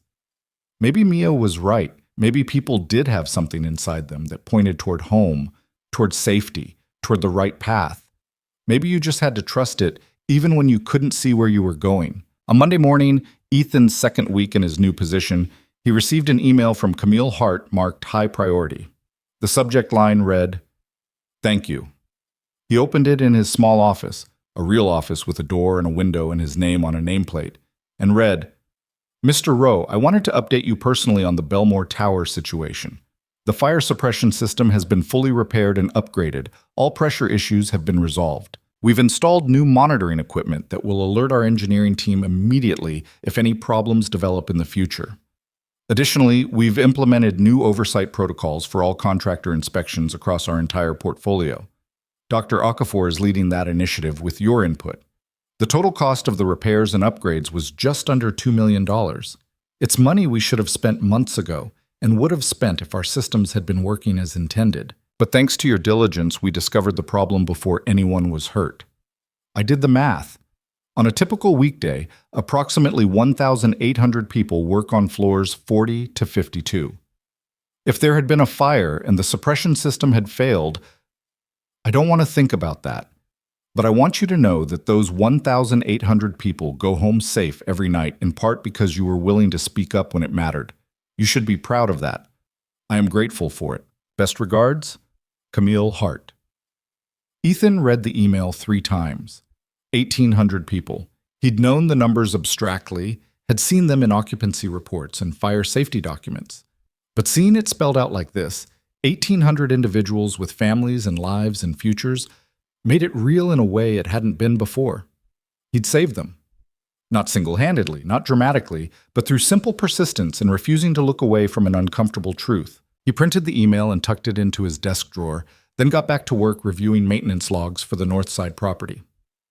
That evening, he picked up Mia from soccer practice, actually picked her up, on time, not racing in late and apologizing, and they stopped for ice cream on the way home.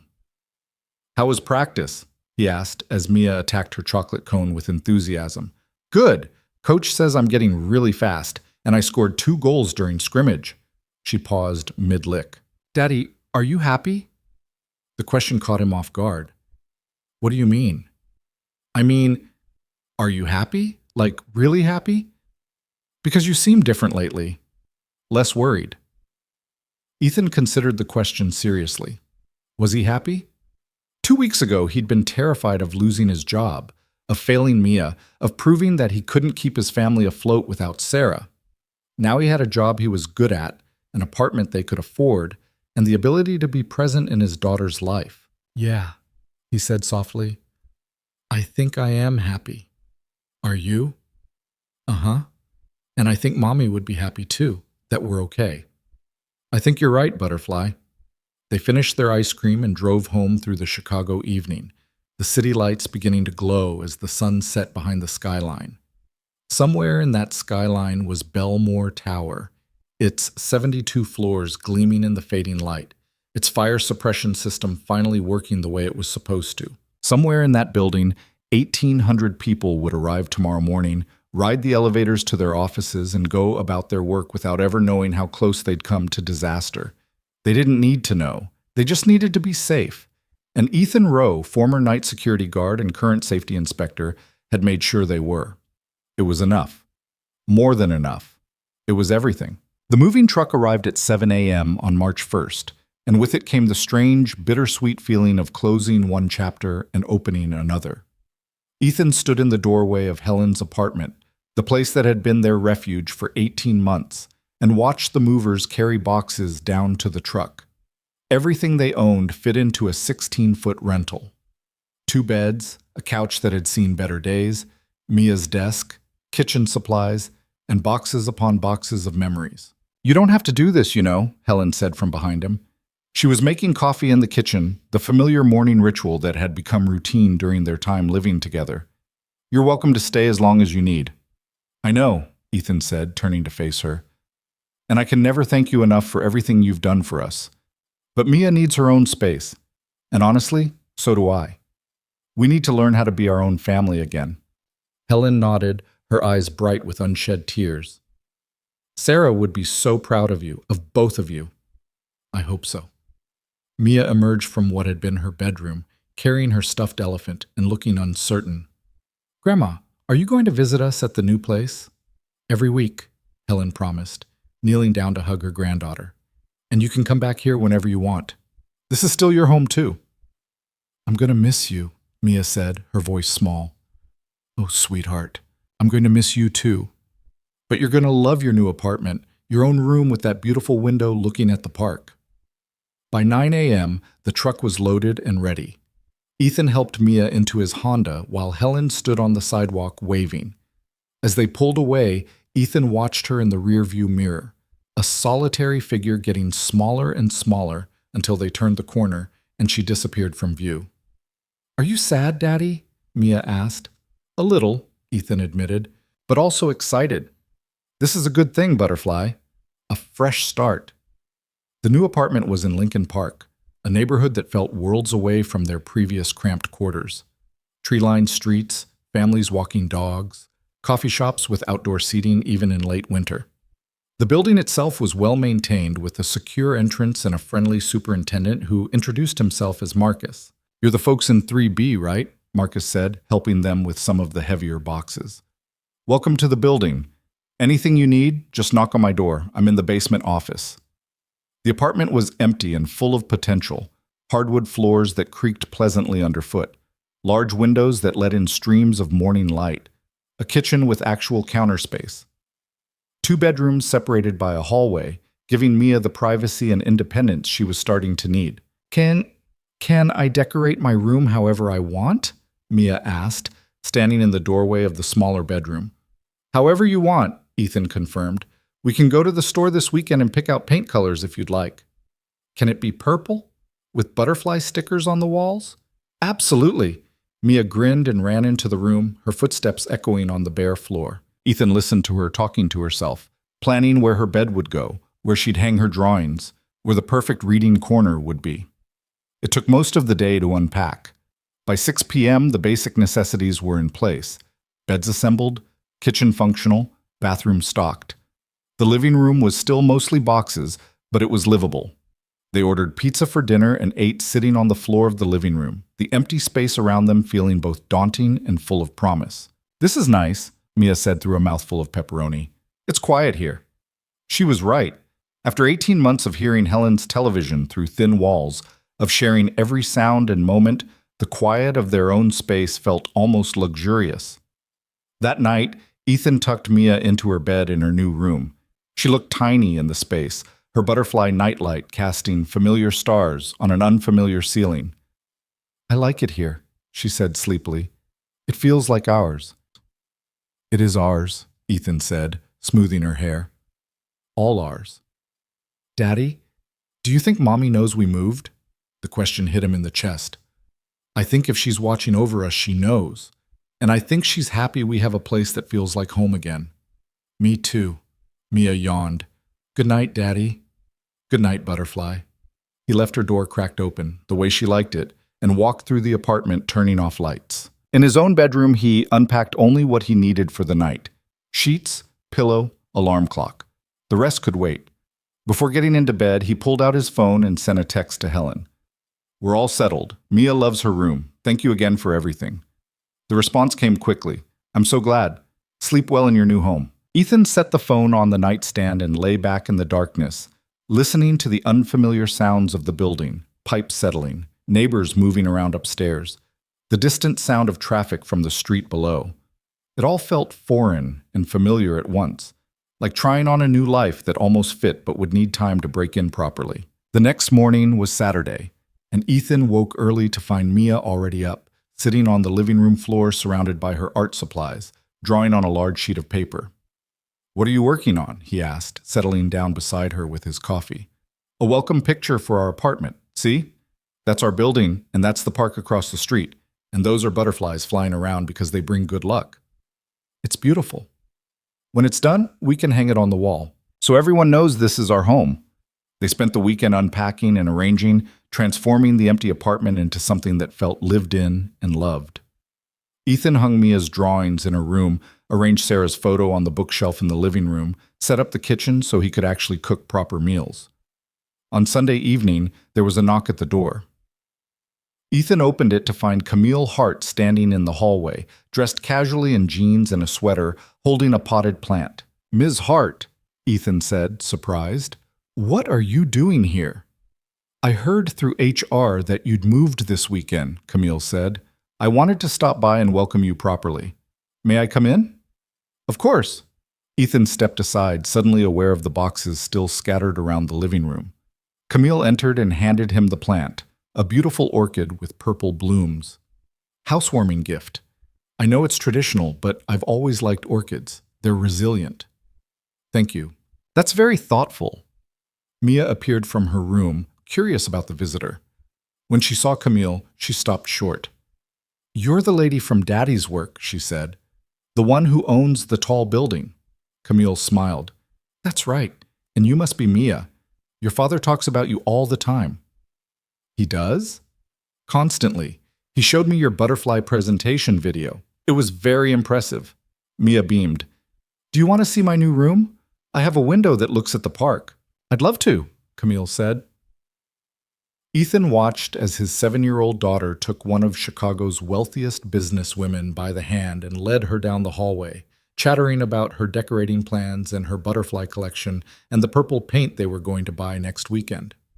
When they returned to the living room a few minutes later, Camille was smiling genuinely. "You have a wonderful daughter, Mr. Rowe." "I know," Ethan said. "I'm very lucky." Camille glanced around the apartment.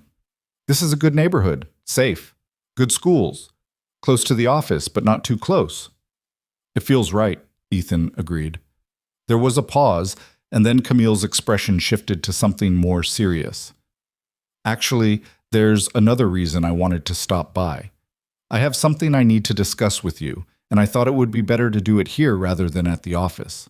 Ethan felt a familiar tension creep into his shoulders. "Is something wrong?" "Not wrong exactly, just complicated." Camille glanced at Mia, who was back to working on her drawing. "Can we talk privately for a moment?" They stepped out into the hallway, closing the apartment door behind them. The building was quiet, the afternoon light filtering through the window at the end of the corridor. "What is it?" Ethan asked. Camille took a breath. "The investigation into Midwest fire safety has expanded. The state attorney general's office discovered that they were falsifying inspection reports for at least 40 different properties across Illinois. Not just our buildings, everyone they contracted with. They're facing criminal charges, and there's going to be a trial." "That's good, right? They should be held accountable." "They should. But here's the complication. The prosecution wants you to testify. They want you to walk the jury through exactly what you found at Belmore Tower, how you reported it, and how the company responded. You'd be their primary witness demonstrating the pattern of negligence." Ethan leaned against the wall. "Testifying means going public. Means my name in the papers, my face potentially on the news." "Yes, and it means reliving everything that happened. The opposition attorneys will try to discredit you, suggest you were inexperienced or misunderstood what you saw. It won't be pleasant." But those people falsified safety reports, Ethan said. They could have gotten people killed. They could have. They didn't, thanks to you, but now you have to decide whether you're willing to stand up in court and make sure they face consequences for what they did. Ethan thought about those pressure gauges.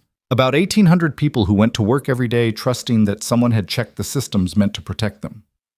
About all the other buildings where Midwest Fire Safety had lied and cut corners and collected their fees without doing their jobs. "What does Hart Holdings want me to do?" he asked. Camille met his eyes. "Officially, we'll support whatever decision you make. Unofficially, I want you to testify. I want those people held accountable. But I also know that asking you to do this is asking you to put yourself and Mia through more stress and scrutiny, and I know you've already sacrificed enough." "It's not really a choice, though, is it?" Ethan said quietly.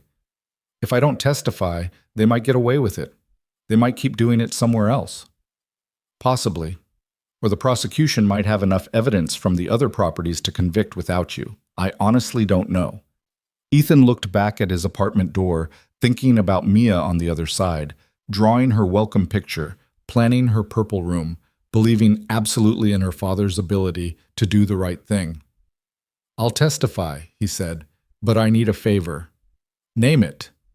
"I don't want Mia exposed to any of this. No reporters at her school, no cameras outside this building. If my name goes public, I need to know she's protected." "I'll make sure of it," Camille promised. "I'll have our legal team work with the prosecutor's office to limit media access. And if any reporters show up here or at her school, we'll deal with it immediately." "Then I'll do it." Camille nodded slowly. "Thank you. I know this isn't easy." "Nothing worthwhile is," Ethan said, echoing something Sarah used to say. They went back inside the apartment. Mia had finished her drawing and was holding it up proudly, a colorful depiction of their building surrounded by butterflies and trees and sunshine. "It's perfect," Ethan told her. "Absolutely perfect." Camille left shortly after, and Ethan helped Mia tape the drawing to the living room wall. As they stood back to admire it, his daughter took his hand. "Are you happy we moved here, Daddy?" "Very happy, Butterfly." "Good. Me too." Mars! The following Monday, Ethan met with the Assistant Attorney General handling the Midwest Fire Safety case. Her name was Jennifer Chen, no relation to Patricia or Robert, and she was sharp, focused, and clearly committed to making the case stick. "Mr. Rowe, your testimony is crucial," she explained as they sat in her downtown office. "You're the person who first identified the problem. You documented everything meticulously. You followed proper reporting procedures. You're credible, sympathetic, and most importantly, you have no financial stake in the outcome. The jury will believe you." "When would the trial be?" Ethan asked. "Tentatively scheduled for late April, about 6 weeks from now. We'll prep you extensively beforehand, walk you through the process, help you understand what to expect from the defense." "What will they try to do?" "They'll try to paint you as inexperienced and overzealous. They'll suggest you misread the gauges, that you didn't understand the technical specifications, that you were trying to make yourself look important by creating a crisis that didn't exist." Jennifer leaned forward. "But we have the city fire marshal's inspection results backing you up. We have the actual pressure readings. We have the failed pump that was never replaced. They can attack your credentials all they want, but they can't attack the facts." "And the other properties?" Ethan asked. "The other places where they falsified reports?" "We have evidence from 17 different buildings. Yours is the most clear-cut case, but there are others. An apartment complex in Naperville, where the alarm system hadn't been tested in 2 years despite monthly inspection reports. An office building in Evanston, where the emergency lighting was non-functional. A hospital in Aurora, where the sprinkler system hadn't been serviced since installation." Her jaw tightened. "This company operated with complete disregard for public safety for years. We're going to make sure they pay for it." The meeting lasted 2 hours. When Ethan finally left, walking back out into the cold March afternoon, he felt the weight of what he'd committed to. This wasn't just about Belmore Tower anymore. It was about every building, every person, every falsified inspection report. It was about making sure this never happened again. That evening, he picked up Mia from school, and they stopped at the hardware store to look at paint samples. She chose 3 different shades of purple, unable to decide which one she liked best. "We could do an accent wall," Ethan suggested. One wall in the darker purple, the others in the lighter shade. Can we really do that? It's our apartment. We can do whatever we want. Mia's face lit up. This is the best day ever. They bought the paint, along with brushes and rollers and painter's tape. That weekend, they transformed Mia's room together, working side by side while music played from Ethan's phone.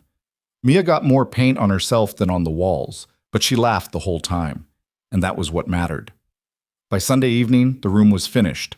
The accent wall was a deep, rich purple. The other walls a softer lavender. Mia had helped place butterfly decals around the window, creating a garden of color and wings. It's perfect, she declared, spinning in the middle of the room. It's the most beautiful room in the whole world. Ethan stood in the doorway, watching her joy, and felt something settle in his chest. This was what he'd been fighting for. Not just safety and stability, but moments like this. His daughter dancing in her purple room, believing in the goodness of the world, trusting that everything would work out. The next few weeks fell into a comfortable rhythm. Ethan worked during the day, conducting safety audits across Hart Holdings properties and compiling reports for Dr. Okafor. He picked up Mia from school most afternoons, helped her with homework, made dinner, listened to her stories about her friends and her teachers and the butterfly book she was reading. On weekends, they explored their new neighborhood. The park across the street became their regular hangout. The bookstore 3 blocks down became their Saturday morning tradition. The ice cream shop on the corner became their Thursday treat. Helen visited every Sunday, bringing homemade cookies and stories about her week. She and Mia would work on art projects together while Ethan caught up on laundry or meal prep or the endless small tasks of maintaining a household. Life felt almost normal, almost like they were going to be okay. Then, in early April, the story broke. Ethan was at work when Dr. Okafor called him into her office. She looked grim. "The Tribune is running a story tomorrow about the Midwest fire safety case," she said without preamble. "They got a hold of the court filings. Your name is mentioned." Ethan felt his stomach drop. "How bad is it?" The article focuses on the scope of the fraud, which is good, but it identifies you as the security guard who first reported the Belmore Tower issues. There's a photo of you. Looks like it was pulled from a Hart Holdings employee directory. Will they find where I live, where Mia goes to school? We've already taken steps to protect your privacy. Our legal team contacted the Tribune's editor and explained that you have a young daughter who should not be exposed to media attention. They've agreed not to publish your address or any information about your family. Dr. Okafor's expression softened. But Ethan, once this story runs, people are going to know who you are. Some will see you as a hero. Others will see you as a troublemaker who caused problems for a company just doing their job. I know, Ethan said quietly. The question is, are you prepared for that? Ethan thought about Mia in her purple room, about the life they were building, about the testimony he'd agreed to give in 2 weeks. I don't have a choice, he said. This is the right thing to do. For what it's worth, Dr. Okafor said, I think you're incredibly brave, and I'm proud to work with you. The article ran the next morning. The headline read, Safety Inspector Fraud, How One Security Guard Uncovered Systemic Negligence Across Dozens of Illinois Buildings. It was fair, Ethan had to admit. The reporter had done their homework, detailing the scope of Midwest Fire Safety's fraud, the number of properties affected, the potential for catastrophic loss of life. Ethan was mentioned but not sensationalized, portrayed as a diligent employee who'd noticed something wrong and reported it properly. Still, seeing his name in print was surreal.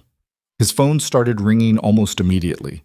Reporters requesting interviews, colleagues offering support, even a few random calls from people he hadn't heard from in years. He ignored most of it, but when Helen called, he answered. I saw the article, she said. How are you holding up? I'm okay. Worried about how this might affect Mia. I talked to her school this morning, Helen said. Explained the situation to the principal. They're going to make sure no reporters approach her, and they'll keep an eye out for any issues with other parents or students. Thank you, Ethan said, relief flooding through him. I don't know what I'd do without you. You'd figure it out. You always do. That afternoon, when Ethan picked up Mia from school, she was quieter than usual. Everything okay, Butterfly? He asked as they walked to the car. Some kids were talking about you today, she said. They saw your picture in their parents' newspaper. They said you're famous. Ethan knelt down to her level. I'm not famous. I just did my job and told the truth about something important, that's all. They said you saved people. I helped make sure people were safe, but I'm not a hero, Mia. I'm just your dad. She was quiet for a moment, then hugged him tight. You're my hero, she whispered, even if you don't think you are. Ethan held her close, breathing in the scent of her strawberry shampoo, trying to shield her from a world that suddenly felt more complicated than it had a week ago. The media attention faded after a few days, replaced by newer stories and fresher headlines. Life returned to something like normal.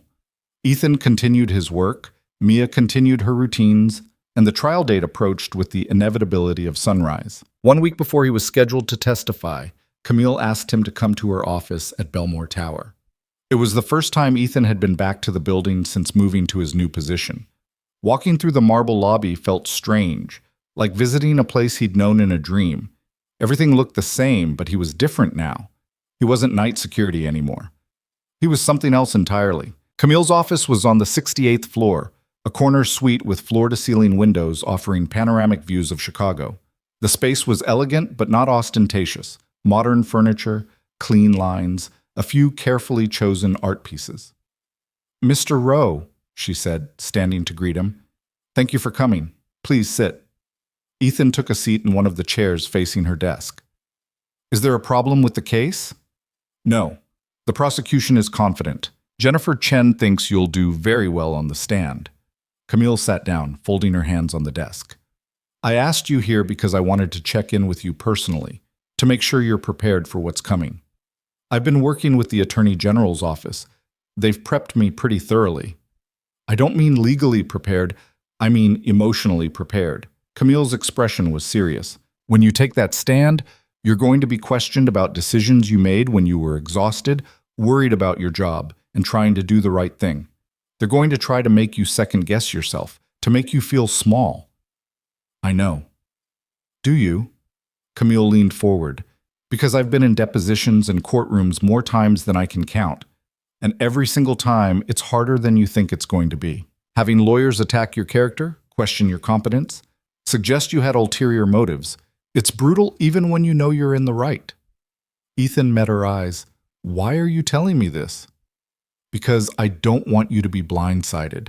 And because I want you to know that no matter what happens in that courtroom, you have the full support of Hart Holdings. We believe you. We know what you did was right, and we're grateful for it. There was something in her voice that made Ethan study her more closely. This isn't just about the case, is it? Camille was quiet for a moment. Then she stood and walked to the window, looking out at the city below. When you filed that report, she said finally, it exposed failures in my company that I should have caught. Systems I should have questioned.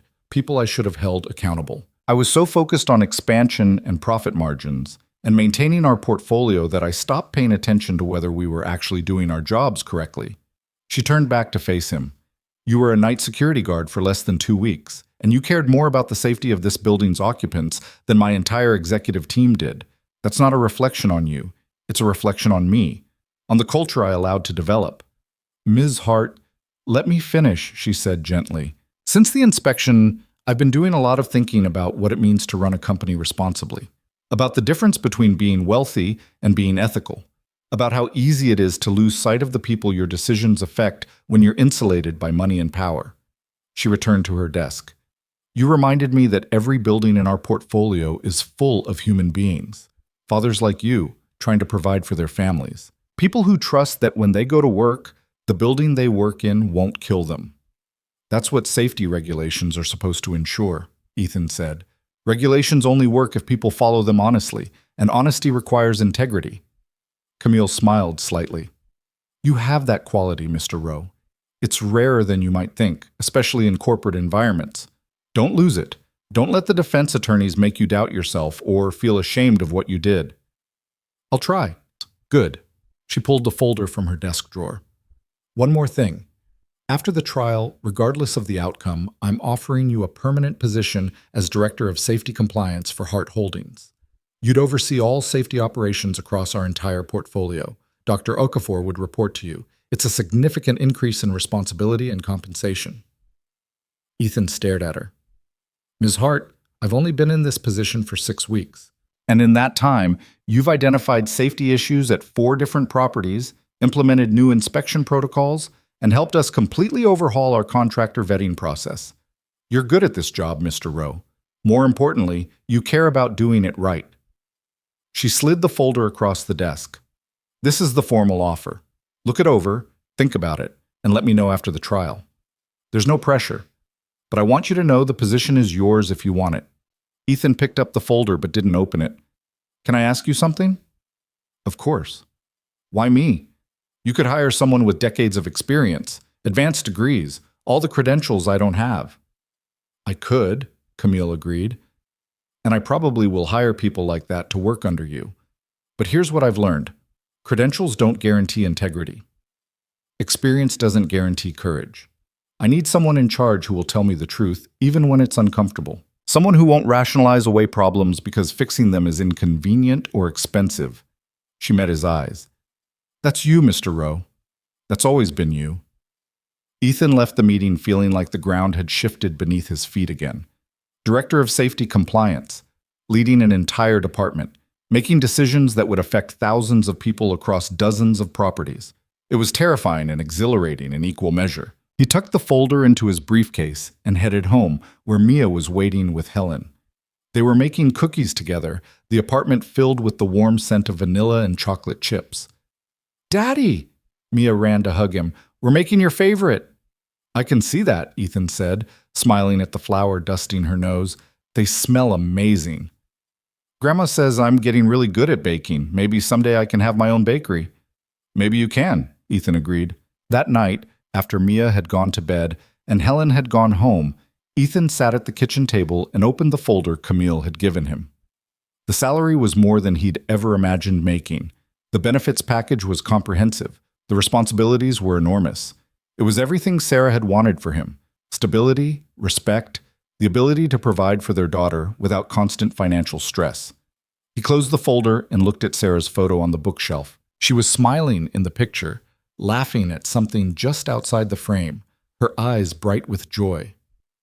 "I think I'm going to say yes," he told the photo. "I think this is what I'm supposed to do." The photo didn't answer, of course, but Ethan felt a sense of peace settle over him anyway, like Sarah's approval reaching across the distance between life and whatever came after. 1 week later, on a bright April morning, Ethan Rowe walked into the Cook County Courthouse to testify against Midwest Fire Safety Systems. He wore his best suit, the one he'd bought for the funeral, now pressed and fitted properly. He carried the documentation he'd prepared, organized into clear plastic folders. And he carried the knowledge that what he was about to do mattered. Not just for this case, not just for Belmore Tower, but for every person who went to work trusting that someone had done their job honestly, that someone had checked the systems meant to protect them, that someone cared enough to tell the truth even when it was hard. Ethan took a deep breath, pushed open the courthouse doors, and stepped inside. The courtroom was smaller than Ethan had expected. He'd seen enough legal dramas on television to imagine soaring ceilings and dramatic lighting, but the reality was far more mundane: fluorescent lights, worn wooden benches, and the faint smell of old paper and cleaning solution. Jennifer Chen met him in the hallway outside courtroom 7B, her expression calm but focused. "Mr. Rowe, you're going to do fine. Remember what we practiced. Answer the questions directly. Don't elaborate unless asked. Look at the jury when you speak. And most importantly, tell the truth. That's all you need to do." "I'm nervous," Ethan admitted. "Good. That means you're taking this seriously." She checked her watch. "We're up in 20 minutes. The prosecution will call you after we establish the technical foundation with the fire marshal's testimony. You'll be on the stand for probably an hour, maybe 90 minutes. Then cross-examination. How aggressive will they be?" "Very, but you're prepared. Just stay calm and stick to the facts." The minutes crawled by. Ethan sat on a bench in the hallway, watching lawyers and defendants and families move past. Somewhere in the courthouse, Midwest Fire Safety's legal team was preparing their defense. Somewhere in the building, a jury of 12 strangers was waiting to hear testimony about pressure gauges and inspection reports, and the difference between doing a job and pretending to do a job. At 10:47 a.m., Jennifer came to get him. We're ready. Ethan followed her into the courtroom. The jury box was filled with men and women of various ages and backgrounds, all watching with expressions of polite attention. The judge, a stern-looking woman in her 60s named Judge Martha Brennan, sat behind the bench reviewing documents. And at the defense table sat 3 lawyers in expensive suits, along with Richard Keller, the owner of Midwest Fire Safety Systems. Keller was in his 50s, balding, with the kind of face that looked perpetually annoyed. He didn't glance at Ethan. "The prosecution calls Ethan Rowe to the stand," Jennifer announced. Ethan walked to the witness box, his legs feeling disconnected from his body. The bailiff administered the oath, and Ethan swore to tell the truth with a voice that sounded steadier than he felt. Jennifer approached with a warm, professional smile. "Mr. Rowe, can you please state your current occupation?" "I'm a safety compliance inspector for Hart Holdings." "And what were you doing on the night of February 22nd? "I was working as a night security guard at Billionaire Tower, one of Hart Holdings' properties in downtown Chicago." Jennifer walked him through the timeline methodically. The routine rounds, the discovery of the first pressure gauge reading low, the subsequent checks that confirmed the problem across multiple floors, the calls to building management, the decision to file a report with the fire marshal's office. "Why did you feel it was necessary to contact the fire marshal?" Jennifer asked. "Because I'd reported the issue through internal channels twice and nothing had been done. The inspection report said everything was normal, but the gauges clearly showed otherwise. I was concerned that if there was a fire, the suppression system might not work properly." "And how many people work on the floors where you identified the pressure problems?" "According to building occupancy records, approximately 1,800 people during normal business hours." A murmur went through the courtroom. Jennifer let it settle before continuing. "Mr. Rowe, did you have any specialized training in fire suppression systems?" "No, I'm not a licensed inspector or engineer." "So how did you know the readings you found were problematic?" "The gauges had clear markings. Green for normal pressure, yellow for below normal, red for critical. Every gauge I checked was in the yellow zone. It didn't take specialized knowledge to see that something was wrong." Jennifer introduced the photographs Ethan had taken, each one time-stamped and geotagged. She walked him through them one by one, having him explain where each photo was taken and what it showed. Then she introduced the inspection reports filed by Midwest Fire Safety. "Mr. Rowe, according to this report dated February 13th, less than 2 weeks before you found the low pressure readings, what did the inspector conclude?" Ethan looked at the document. "That all fire suppression systems on floors 40 through 52 were functioning within normal parameters." "But that's not what you found, is it?" "No, the gauges showed pressure below normal range. And after the city fire marshal conducted his inspection, what did he find?" "That the pressure was 15 to 20% below optimal levels, and that a primary pump on the 44th floor had been failing for months." Jennifer turned to face the jury. "Mr. Rowe, in your opinion, could a competent inspector have missed these problems?" The defense attorney shot to his feet. "Objection. Calls for expert testimony. Mr. Rowe has already stated he has no specialized training." "Sustained," Judge Brennan said. "Rephrase, Ms. Chen. Mr. Rowe, you observed these gauges as part of your security rounds. Were the readings subtle or difficult to see?" "No, they were clear and obvious. Anyone looking at them would have seen they were in the yellow zone." Jennifer continued for another 20 minutes, establishing the timeline, the documentation, and the fact that Ethan had followed proper procedures throughout. Then she yielded to cross-examination. The defense attorney who stood was named Marcus Webb, no relation to the fire marshal. He was tall, silver-haired, and carried himself with the confidence of someone who'd won more cases than he'd lost. "Mr. Rowe," he began, his voice smooth and almost friendly, "you testified that you've been working in security for 6 years. Is that correct?" "Yes." "And in those 6 years, how many times have you filed reports with city regulatory agencies?" "Once. The Billionaire Tower fire suppression issue." "Just once. So this was your first time navigating that process?" "Yes." "Were you perhaps eager to make a good impression in your new job, to prove yourself as a diligent employee?" Ethan kept his voice steady. "I was doing my job. Part of that job was reporting safety hazards.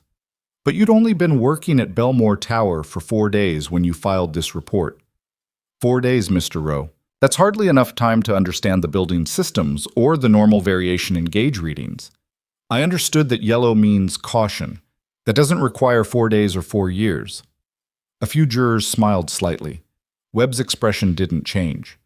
Mr. Rowe, you mentioned calling the building management hotline twice. Can you describe those conversations? The first time, I explained what I'd found. The person I spoke with said it would be reviewed during regular maintenance. The second time, I left a voicemail. And did you wait for a response before filing with the fire marshal? I waited 3 days. No one called back. 3 days? In a building with automated systems and dozens of ongoing maintenance issues, you gave them 3 days before escalating to a city agency. Webb paced in front of the jury box. Isn't it possible, Mr. Rowe, that building management was already aware of the situation and addressing it through proper channels? If they were addressing it, why did the fire marshal's inspection find a failing pump that should have been replaced 8 months earlier? Webb's jaw tightened. You're not here to ask questions, Mr. Rowe. Answer mine, please. Isn't it possible you simply didn't understand the technical complexity of the situation? I understood that gauges were reading low and inspection reports were saying everything was fine. Those two things couldn't both be true. But you're not an expert. You have no engineering degree, no certification in fire safety systems. You're a security guard who'd been on the job for 4 days. Jennifer stood. Objection. Argumentative and asked and answered. Sustained, Judge Brennan said. Move on, Mr. Webb. Webb changed tactics. Mr. Rowe, when you were called into a meeting with Hart Holdings Management after filing your report, you were told that your actions were inappropriate, weren't you? I was told that I should have trusted existing inspection protocols. And you were warned that filing outside reports without authorization could jeopardize your employment. Yes.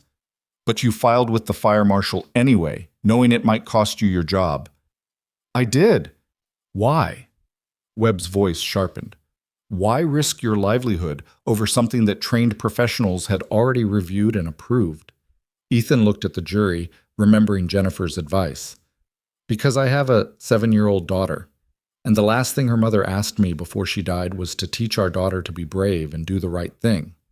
I couldn't teach her that if I wasn't willing to do it myself.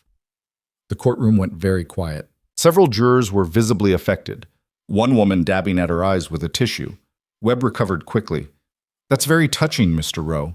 But isn't it true that you stood to gain from filing this report? That it brought you attention and ultimately led to a promotion? I didn't file the report to get promoted. I filed it because people's lives could have been at risk. But you did get promoted, didn't you? Less than 2 weeks after causing significant disruption to Hart Holdings operations, you were offered a position on their corporate staff with a substantial salary increase. That happened after the fire marshal confirmed my findings were correct. So you were rewarded for going around your supervisors and creating problems for your employer. I was offered a position because I identified a genuine safety issue that could have resulted in loss of life. Webb tried several more approaches, attempting to paint Ethan as inexperienced, overzealous, or motivated by personal gain. But each time, Ethan responded calmly, sticking to the facts, never becoming defensive or angry. Finally, after nearly an hour of cross-examination, Webb yielded. Jennifer had no redirect questions. Judge Brennan thanked Ethan for his testimony and dismissed him from the stand. As Ethan walked back to the gallery, he caught Camille Hart's eye. She was sitting in the back row, dressed professionally, her expression proud. She gave him a small nod. The trial continued for 2 more days. The prosecution called the fire marshal, who confirmed the technical failures. They called building engineers who explained how the failing pump should have been caught during routine inspections. They called representatives from other properties who testified about similar falsified reports. The defense argued that the pressure variations were within acceptable margins, that Ethan had misunderstood what he'd seen, that the pump failure was a recent development that couldn't have been predicted. They brought their own expert witnesses who talked about calibration tolerances and system redundancies. But the evidence was overwhelming. 18 months of falsified reports, 17 different properties, thousands of people working in buildings where safety systems hadn't been properly inspected. On the 3rd day, the jury deliberated for 4 hours before returning their verdict. Guilty on all counts. Ethan wasn't in the courtroom when the verdict was read. He'd returned to work, trusting Jennifer to call with the results. When his phone rang at 3:47 p.m., he stepped out of the office he shared with two other inspectors. "We won," Jennifer said simply. "Guilty on fraud, negligence, and falsification of public safety documents. Keller is facing up to 15 years in prison and millions in fines." Ethan leaned against the wall, feeling tension he hadn't realized he'd been carrying finally release. "Thank you. For everything. You did this, Mr. Rowe. Your testimony was credible and compelling. The jury believed you because you told the truth without embellishment or agenda. That's powerful." After they hung up, Ethan sat at his desk for a long moment, staring at nothing in particular. It was over. The investigation, the testimony, the trial, all of it finally over, and they'd won. Dr. Okafor appeared in the doorway. "I heard. Congratulations." "Thanks. It feels surreal." "I imagine it does." She sat down in the chair across from his desk. "You know what this means, don't you? This verdict will change how fire safety inspections are conducted across the state. There will be new oversight regulations, stricter penalties for falsification, probably mandatory third-party audits, all because you refused to look the other way. I just reported what I saw. You did more than that. You stood up when it mattered. You testified when it was hard. You put yourself and your family through scrutiny and stress because it was right." Dr. Okafor smiled. "That's the kind of integrity this industry desperately needs." That evening, Ethan picked up Mia from school and took her to their favorite ice cream shop. As they sat at a small table by the window, Mia swinging her legs and working on her chocolate cone, Ethan's phone buzzed with a text from Camille. "Congratulations on the verdict. Well deserved. Have you thought about my offer?" He had. He'd thought about little else for the past week. "Butterfly," he said to Mia. "I need to talk to you about something." She looked up, immediately serious. "Are we in trouble?" "No, nothing like that. But I got offered a new job, a promotion. It would mean more responsibility and more money, which would be good for us. But it would also mean sometimes I might have to work a little later or travel occasionally to check on buildings in other cities." Mia considered this carefully. "Would you still pick me up from school?" "Most days, yes, and when I couldn't, Grandma would." "Would we have to move again?" "No, we'd stay in our apartment with your purple room." "Would you be happy doing the new job?" The question surprised him. "I think so. I think I'd be good at it." "Then you should do it," Mia said simply. "Mommy always said you should do things that make you happy and help people. This does both." Ethan felt his throat tighten. "When did you get so wise?" "I've always been wise. You're just now noticing." She grinned, repeating the same line she'd used before, and Ethan laughed. That night, after Mia was asleep, Ethan composed an email to Camille Hart. "Ms. Hart, I've given your offer careful consideration, and I'm honored to accept the position of Director of Safety Compliance. Thank you for this opportunity. I promise to uphold the same standards of integrity and diligence that led to this moment. Respectfully, Ethan Rowe." He hit send before he could second-guess himself. The response came within minutes. "Excellent. HR will contact you tomorrow to finalize details. Your first official day in the new role will be May 1st. I'm looking forward to working with you in this capacity. We're building something important here, Mr. Rowe, a company that actually lives up to its responsibilities. Thank you for helping make that possible. CH." The transition happened quickly. By the 1st of May, Ethan had his own office on the Hart Holdings executive floor. Not as grand as Camille's, but spacious and professional with a view of the city. His name was added to the company directory as Director of Safety Compliance, and suddenly he was leading a team of 8 inspectors and engineers. The responsibility was enormous. Every property in this Hart Holdings portfolio, 12 commercial towers, 6 residential buildings, and 3 mixed-use developments, fell under his oversight. Every inspection report, every contractor evaluation, every safety protocol update crossed his desk. But he was good at it. He learned from the Belmore Tower experience that safety wasn't about trusting systems. It was about verifying them. He implemented random audit schedules so contractors couldn't prepare in advance. He required photographic documentation of all inspections. He established direct communication channels between his team and Camille's office, bypassing the operational layers that had allowed problems to hide before. Within 3 months, his team had identified and corrected safety issues at 4 different properties. Nothing as dramatic as the Billionaire Tower situation, but important nonetheless. Outdated fire alarms, improperly stored hazardous materials, emergency lighting that hadn't been tested in years. Each time they found something, Ethan thought about those 1,800 people who'd gone to work every day, trusting that someone was keeping them safe. And each time he made sure the problems were fixed immediately, no matter the cost or inconvenience. Summer arrived, bringing warm weather and long evenings. Ethan and Mia fell into a comfortable routine, work and school during the week, adventures on weekends. They visited museums and parks, tried new restaurants, explored neighborhoods they'd never seen before. Helen remained a constant presence, joining them for Sunday dinners and helping with homework when Ethan had to work late. In June, Mia's soccer team made it to the championship game. Ethan took the afternoon off to watch, sitting in the bleachers with the other parents, cheering as Mia ran up and down the field with determined intensity. Her team won 3-2, and Mia scored the final goal in the last 2 minutes of play. As she ran off the field, sweaty and grinning and holding her trophy, she launched herself into Ethan's arms. "Did you see? Did you see, Daddy?" "I saw everything, Butterfly. You were amazing." "I couldn't have done it without you here," she said, and Ethan held her tight, grateful beyond words that he'd been able to keep this promise. That evening, as they walked back to their car, Mia's hand in his, Ethan's phone buzzed with an email from the Illinois Department of Labor. The subject line read, "Public Safety Excellence Award, Nomination." He opened it carefully, reading the formal language explaining that he'd been nominated for a statewide award recognizing individuals who demonstrated exceptional commitment to public safety. The nomination had come from the Attorney General's office, citing his role in uncovering the Midwest fire safety fraud.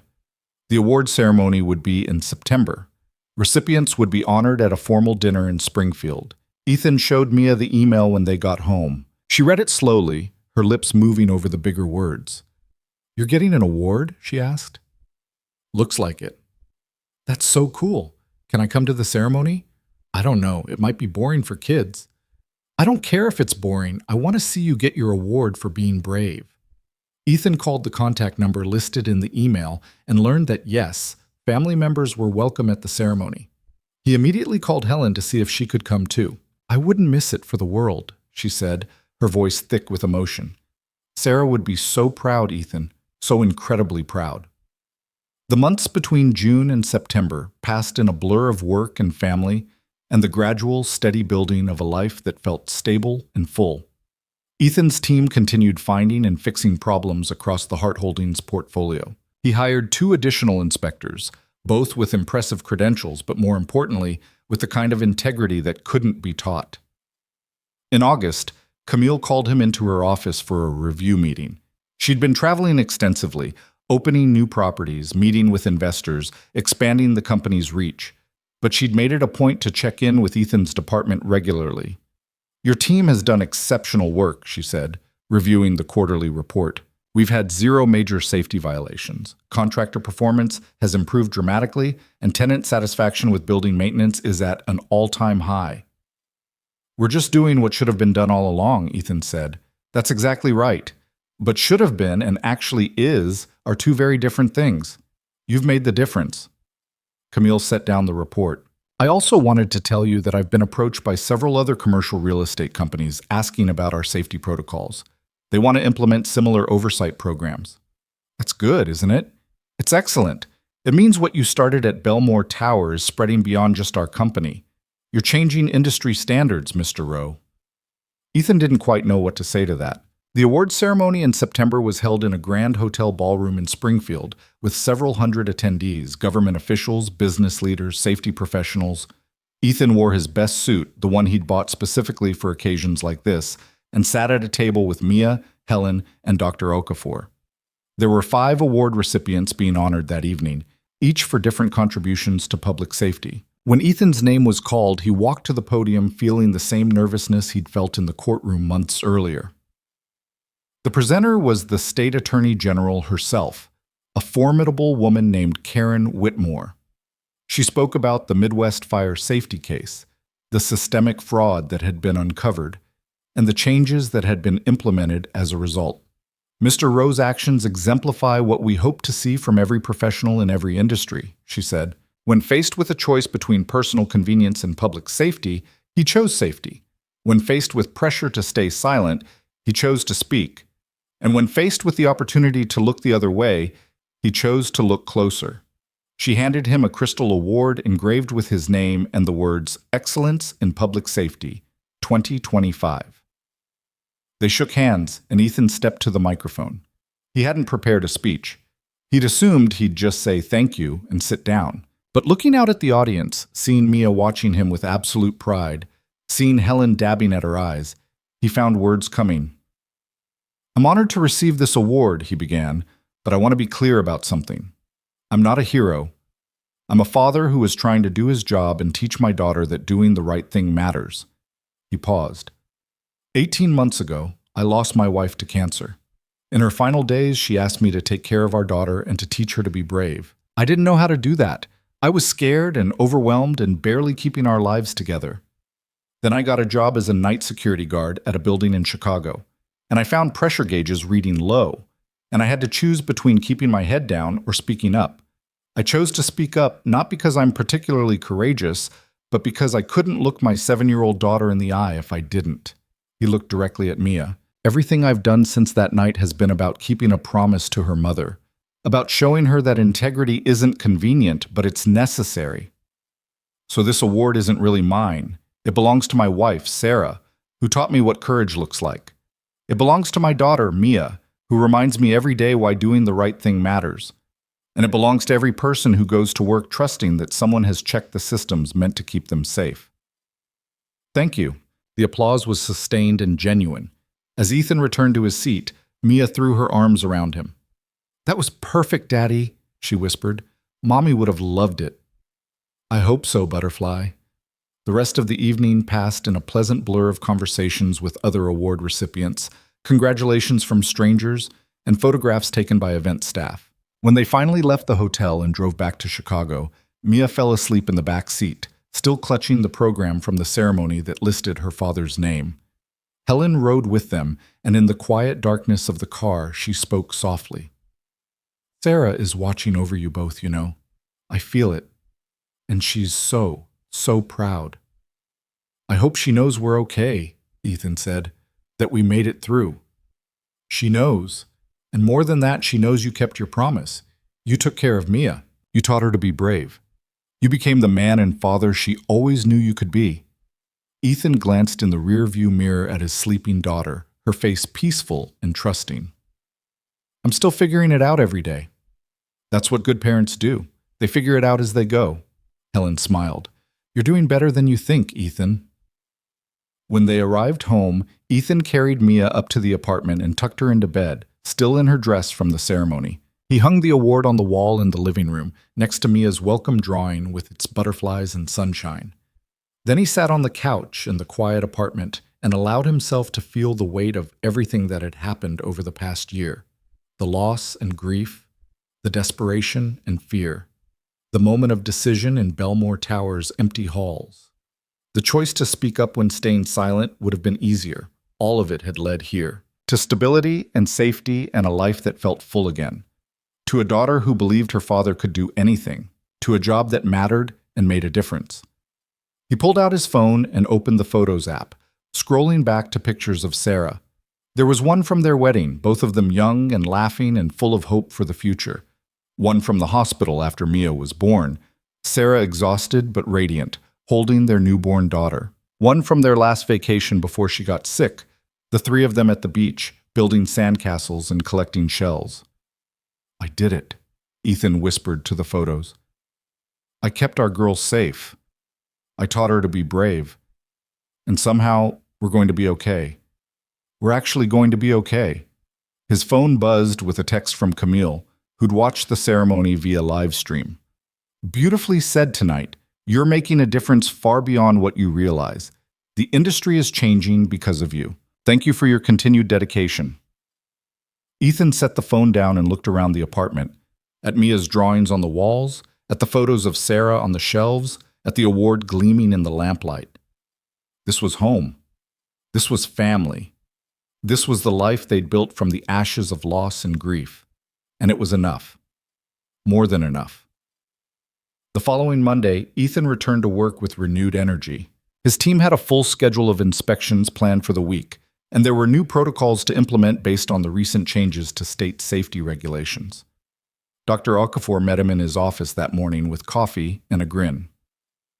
"I saw the ceremony video. You've become quite the public speaker." "It wasn't planned. The words just came out." "The best speeches usually are unplanned. They're honest." She handed him a folder. "The state's new inspection requirements are being finalized this week. They're calling it the Roe Protocol, unofficially." "They're naming it after me?" "Your case set the standard. Random audits, photographic documentation, third-party verification. It's all based on what you implemented here. You should be proud." Ethan opened the folder and read through the proposed regulations. They were comprehensive and thorough, designed to prevent exactly the kind of fraud that Midwest Fire Safety had perpetrated. "How many buildings will this affect?" he asked. "Every commercial and residential property in Illinois with 50 or more occupants, thousands of buildings, millions of people who will benefit from stricter oversight and honest inspections." The magnitude of that hit him. Millions of people going to work or coming home, protected by regulations that existed because he'd refused to look away from pressure gauges reading low. That afternoon, Ethan had a meeting scheduled with Camille to discuss expanding the safety compliance program to include Hart Holdings properties in other states. As he rode the elevator up to the executive floor, he thought about how far he'd come from that first night as a security guard, walking empty hallways and discovering problems nobody wanted to acknowledge. Camille's assistant waved him into her office. She was on the phone but gestured for him to sit. When she finished the call, she gave him her full attention. "Mr. Rowe, I have a proposal for you. Hart Holdings is acquiring a property portfolio in Michigan, 6 buildings in Detroit, 2 in Grand Rapids. I want you to personally oversee the safety audits before we finalize the purchase. If there are problems, I want to know about them before we sign the contracts." "That's a significant project," Ethan said. "It is. And it would require you to travel to Michigan for a week, possibly 2. I know that's difficult with Mia, so I wanted to discuss it with you first rather than simply assigning it." Ethan thought about it. Helen could stay with Mia during the week, or Mia could come with him. Make it a mini adventure, explore a new city together. "I can make it work," he said. "When would you need me there?" "Early October. I'll make sure you have whatever resources you need, assistants, technical consultants, travel accommodations." They discussed the details for another hour, planning the scope of the audits and the timeline for completion. As the meeting concluded, Camille stood and walked to the window, looking out at Chicago's skyline. "You know," she said quietly, "before all of this happened, I thought I was running a successful company, good properties, solid returns, satisfied investors. I thought I was doing everything right." She turned to face him. "But I was wrong. I was focused on profit and growth and forgot the fundamental responsibility we have to the people who occupy our buildings. You reminded me of that. You forced me to see what I'd been ignoring." "You listened," Ethan said. "When I reported the problem, you could have dismissed me or covered it up. But you didn't. You took it seriously and made changes. That takes courage, too." "Perhaps. But it shouldn't have taken a crisis to make me pay attention." Camille smiled slightly. "I'm trying to be better now, to build a company that actually deserves the trust people place in it. And having you leading our safety program is a crucial part of that." The Michigan audits happened in mid-October.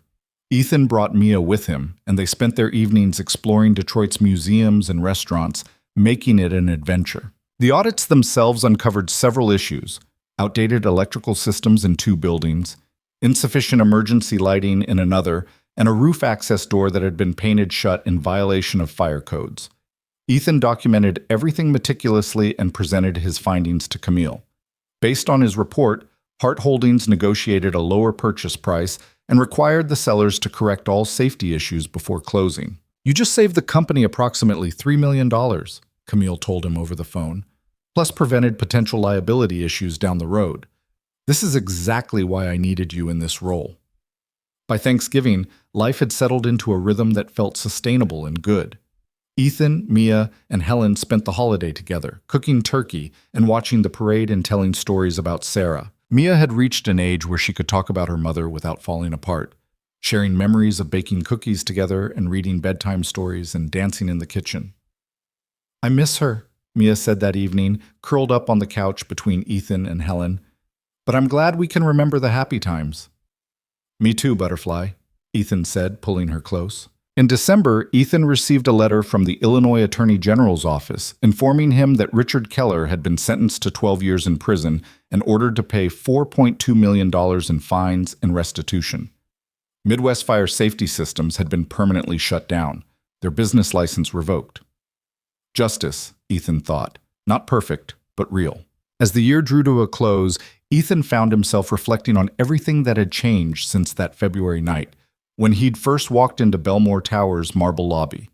He'd been desperate then, frightened, barely holding his life together. Now he had stability, purpose, a daughter who was thriving, a job that made a difference, a life that felt full and meaningful.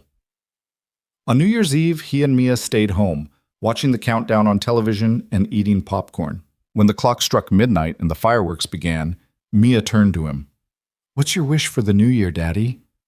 "I wish for more days exactly like this," Ethan said honestly. "You happy and healthy, us together, building a good life." "That's a good wish," Mia hugged him. "I wish for that too, and I wish Mommy knows how good we're doing." "I think she knows, Butterfly. I think she's watching and she's proud of us both." Say. They stayed up late that night talking about the year ahead, Mia's upcoming birthday, summer camp she wanted to try, places they wanted to visit together. Eventually, Mia fell asleep on the couch, and Ethan carried her to her purple room, tucking her under her butterfly blanket. He stood in the doorway for a moment, watching her sleep, feeling the weight of love and responsibility and gratitude all at once. This was what he'd been fighting for. This peace, this safety, this trust that tomorrow would come and they would be okay. And they were okay. More than okay. They were building a life together. Not the life they'd planned when Sarah was alive, but a good life nonetheless. One built on integrity and courage and the choice to do the right thing even when it was hard. As Ethan walked back to the living room, he paused by Sarah's photo on the shelf. "We made it through," he whispered. "Just like you knew we would." Outside the window, Chicago glittered in the winter night, thousands of lights representing thousands of lives. And somewhere in that city was Belmore Tower, its 72 floors gleaming, its fire suppression system working perfectly, protecting the 1,800 people who would return to work in the new year.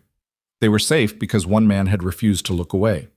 They were safe because integrity had mattered more than convenience. They were safe because a father had kept his promise to a dying woman to teach their daughter to be brave. And in the quiet of his apartment, with his daughter sleeping peacefully in the next room, Ethan Rowe finally allowed himself to believe what Helen had been telling him all along. He'd done it. He'd kept his promise. He'd protected the people who needed protecting. And that made all the difference. The story of Belmore Tower wasn't about a building or a company or even a legal case.